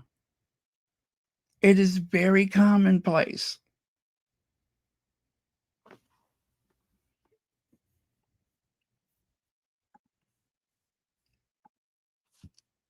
Tom Sykes is another one that has gone after the Welleses. On several occasions, Amanda Platel, Liz Jones, and of course, let's not leave out Tom Sykes. Kate's hair need to decide if it belongs to an influencer or a royal. Yeah, it does. Oh, man. Anyway, you guys, I just went digging through my receipts and I thought I would share some of those with you. Throne Sweet Home. Kate and Will's fresh start. They were dragged for this by multiple media outlets. Still can't believe that happened. Like right here, where they remind you that there's something about their house which has been associated with the transatlantic slave trade. And now that I think about it, don't you think it was kind of awkward that Kate Middleton took a Chanel purse and plopped it down on the table with Holocaust survivors? Yes, very, very awkward, considering that most people assumed that Coco Chanel was anti-Semitic. Brilliant, Kate Middleton. Or how about this one? You just purchased a home that people insist had something to do. The finances of the home came from the slave trade. And where did Kate go? To a textile mill. In ancient times, the cotton from the Americas fed the appetite of the, you know, of the what do you call it? The fabric companies, the textile industry. And so, Kate decided, if I'm going to go somewhere, that is where I need to be. Now, I am not trying to disparage people that are in that industry. I'm just saying it's very interesting that that was one of the places that Kate decided she needed to show up. That's all. I'm not saying anybody did anything wrong.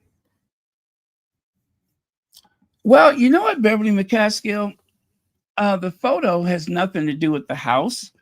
It is just a way to use an image to make as big an impact as possible. I do wonder if this was something egged on by Camilla to embarrass the Welleses. It seems really strange that the Daily Mail would write an article like this. And a lot of people have actually, they declared they weren't reading the Daily Mail anymore because of them going after Will and Kate. Also, there have been their podcast, the one that they have on YouTube. I looked into the comments, and there were a bunch of people who said that they removed their subscription to the podcast, that they no longer subscribe to the they no longer subscribe to the podcast because they feel as though the Daily Mail has been trashing Will and Kate. I have seen that in comments time and time again.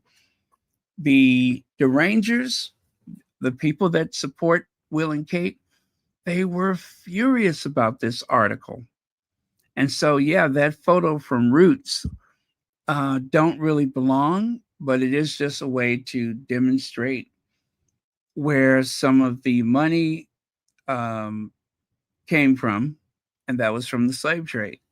So if it causes embarrassment to Will and Kate, and it just happens to be true, I'm okay with it. I say use what you got. But I also believe that that is a reminder that they need to do work. I believe the tabloids, maybe at the request of Clarence House, they're trying to get them to do work. It is the worst possible time for a royal to buy a new property or to lease a new property. That was not smart. And yet it happened. And I believe that Charles sees this as embarrassing for the institution. So, ill-timed. They should not have done that, but they did. Oh, did I miss what's the? Oh, okay. Yeah, I'm sorry. I did see that one. Thank you. All right. I think we're almost done. Yes, we are done. Thank you all very much. I'm going to read some comments and then we'll say goodnight. As you can see, I'm kind of losing my voice. I got the air conditioner up too high or too low, and it's so dry in here.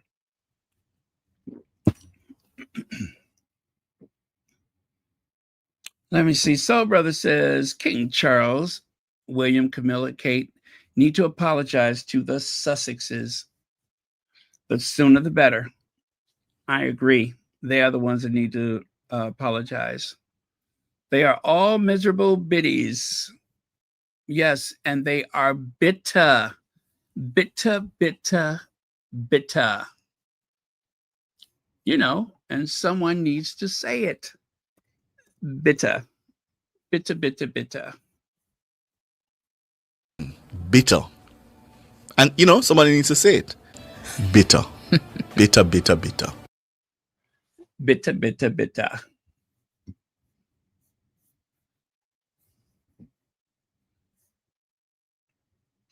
I cannot believe, you know what? Let me tell you something else Amanda Playtale said. Amanda Playtale said that there was a guy that was supposed to call her. A mutual friend was trying to set her up with a date, and the guy never called. And she said, "When is your friend going to call me?" Do you know that the person that gave the guy her number said the reason why he did not call you is because he read your bio. He found out that Amanda Playtale was this very rude, cruel, mean-spirited reporter, writer, tabloid writer. And for that reason, they held it against her. They didn't want to have anything to do with her. They just said, "Oh, I don't want to talk to her. She hurts people." Now, I promise you, I'm not making it up. He didn't say it like that, of course, but he was not interested after he read her bio. And she said that this is another occasion where someone has read what a mean person I am. This is what she told the person that interviewed her. So, listen, it'd be one thing if that was an isolated thing, but she believes that on several occasions that she has tried to establish a rapport with a gentleman only to find out that they were not interested in her once they found out who she really was. She even said that she has used dating apps in the past, which is why, she had that experience with that con artist. Is because she goes online looking for love in all the wrong places. That's her life right now. Amanda Playtale, who constantly wants to tell Harry and Meghan what to do and I guess what do you call it? Vilify them with her poison pen, and she is the one that is getting crapped all over by society and by men, of course. Oh, you got that so right. They are not interested. I felt very pleased listening to that interview. I really did. I felt as though, I don't know. I just really enjoyed it. Did you know that Amanda Playtale was originally from Australia? Yes, she's from Australia. I wonder how far back she goes with tabloid journalism. So, yeah, she came to the UK to make her fortune. Again, you guys, I am done. So if you feel like taking off, go ahead.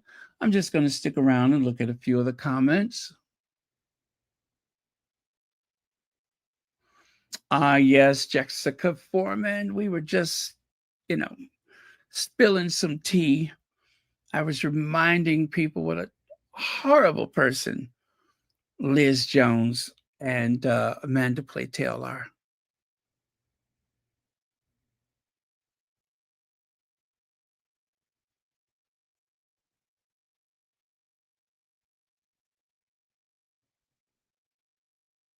Okay, let me see here. Oh, I hope so. I hope he gets the Nobel Peace Prize.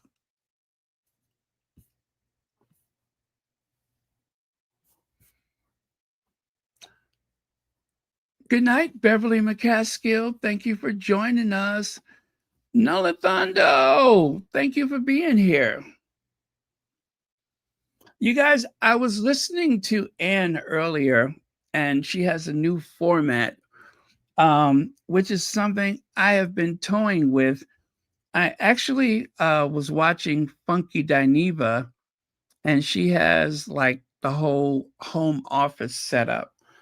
And I have been toying with that, even though I've been on for 2 hours and 31 minutes. I do want to shorten the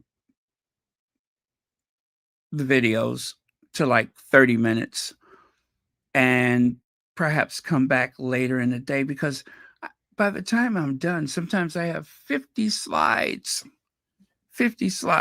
and that is, that's kind of bonkers. And some of the stuff, there's no reason why I could not do it the next day and then come back that evening or something like that. You know what I mean?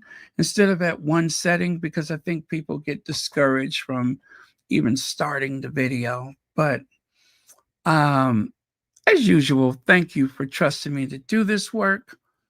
And it's an honor, it's a pleasure.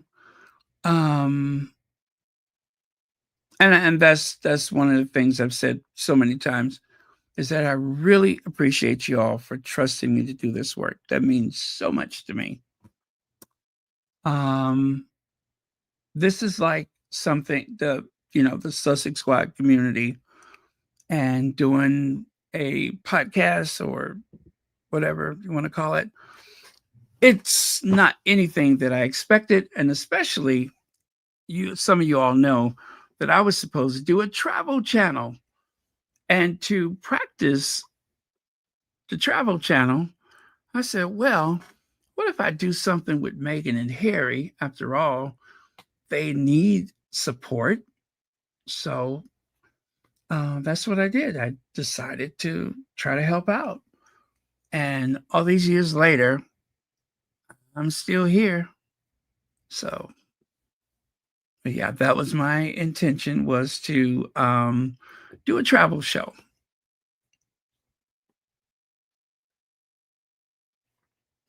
Oh, thank you, Connie Bomber.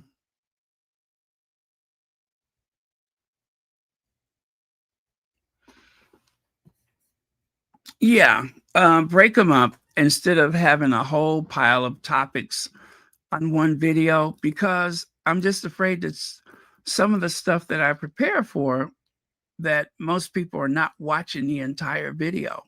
In the analytics, it tells you the average amount of viewing, for an individual. So, well, not as an individual, but as a whole, on average, how long are people watching your videos? Now, some people will watch them through and through. Some people will watch about a half hour, skipping through and such. Well, if that's the case, why not break them up and have something more topical at this time, and more kind of like Tisha Tales. Although I promise you, I am not going to say, hey, what's up, Sussex Squad? Come on in here and close the door. I'm not going to do that. Although it would be fun, and I do love it, but I'm not going to do that. Maybe not right away.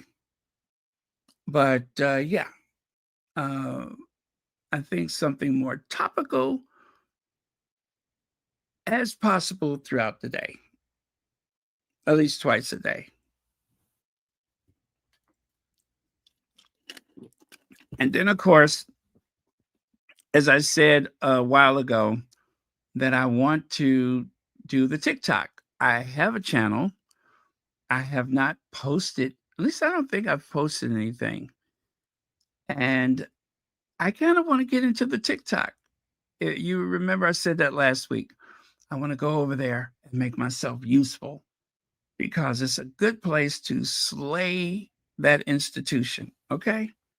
That would be a good place to start, is on the TikTok.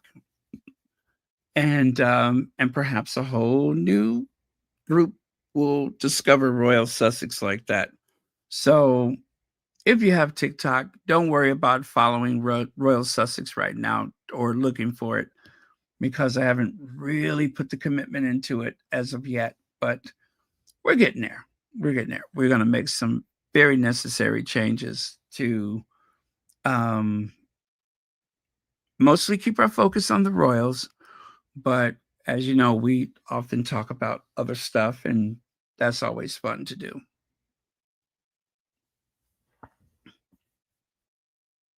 Let me see here.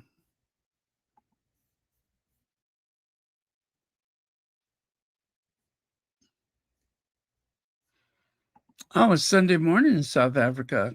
Cheers.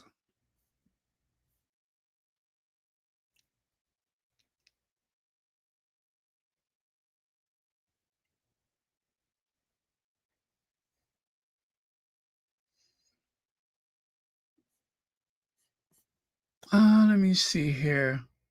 TikTok community is vicious. I should fit right in. I should fit right in. But yeah, and I'll definitely, I don't know. It seems like it's easier if you show your face over there. The only thing I really have against being on the camera, well, there's two reasons. One, I have to put my teeth in. And number two, the graphics and the images, I suppose there is a way I can make that work, but not for TikTok, for YouTube, because that seems to be the direction that things are headed, is more short form videos. But on occasion, because I've said so many times, well, I don't want to keep doing these long videos. And what happens? I get carried away. And next thing you know, we've been on for 3 hours. Cat Harlem, Baron, I watch your videos in 30-minute increments. I thought TikTok was going away. Thanks for keeping us up to date on Harry and Meghan. Well, thank you for 36 months memberships. Wow, that is very nice. I didn't know that. 30-minute increments. I love it.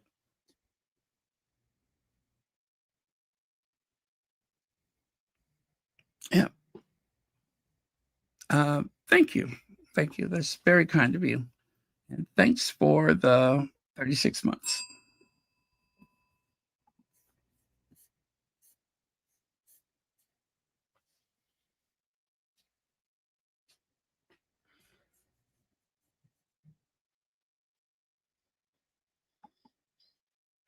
Oh, okay. Good night, all. Stay safe, hydrate, stay blessed, and on no bad energy. Oh, yeah, and no bad energy. Blessings till later. Thank you very much, Beverly McCaskill. Thank you for being a member of Royal Sussex.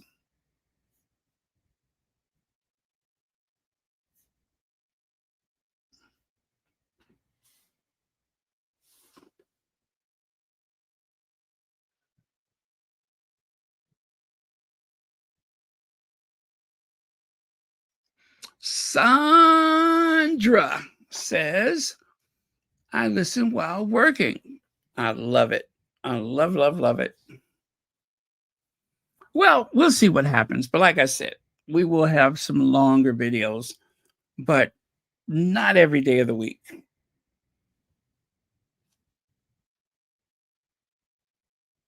One of my favorite things are, though, and that is sharing the images of the Sussexes. I don't know, how much of a convenience that is for some of you all that, may not have seen like certain images and stuff, but I do try to hunt for stuff that maybe you haven't seen, and that, and that we can all review it together. I like when we do that. I like when I find like photos in the middle of the podcast that we didn't know exist. Like sometimes I'll get like a little message. Did you know Harry is in Ukraine? Who knows? And maybe sometimes I hear it before mainstream media, whatever the case. But sharing it with the Sussex Squad makes it a lot of fun. It's like one of my favorite times is finding those. Matter of fact, let me take a quick look through and see if I can find something that no one else has seen. or most of us have not seen.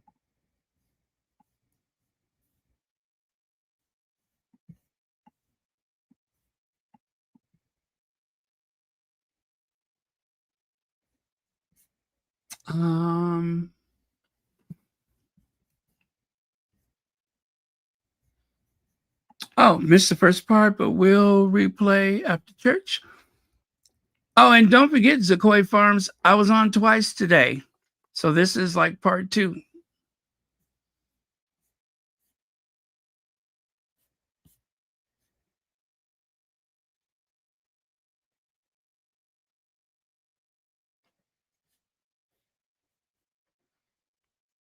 Okay.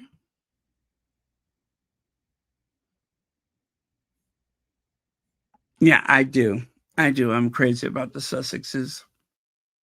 I really am. I am crazy about those two, the entire family.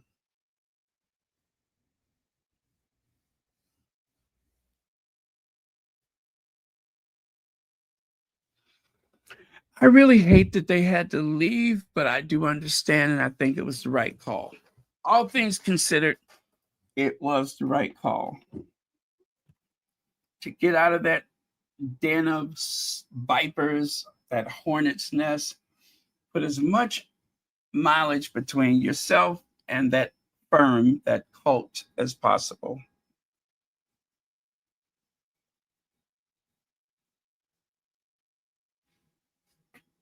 You know what? That is the wrong thumbnail. I did that again.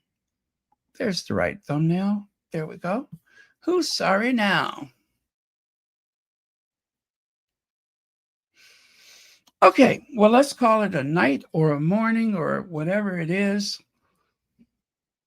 I am going to go and I will see you all next time. And as Joyce Myers would say, remember, there is life in the word.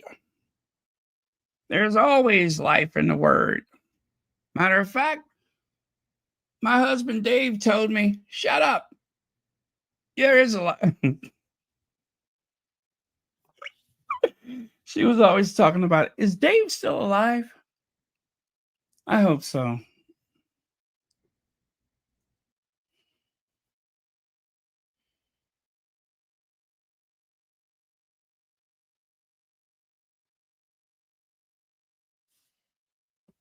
Oh, I'm sorry. What was that? Oh, that's okay. That's okay. I don't want to meet them. I don't want to meet them. I don't want someone to say, what is the storm cellar? There's a storm cellar in the St. George Chapel.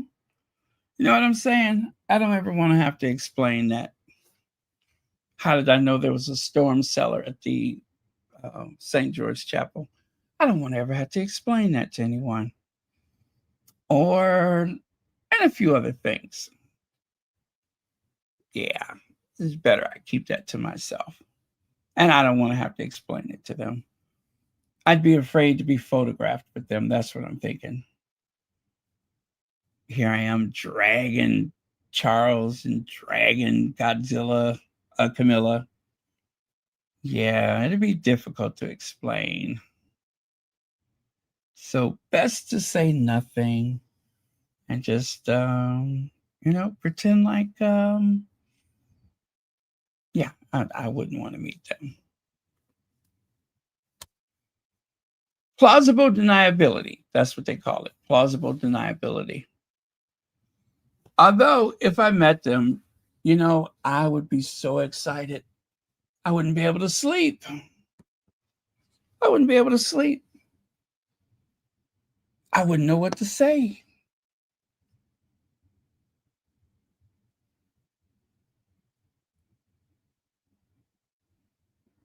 Yeah.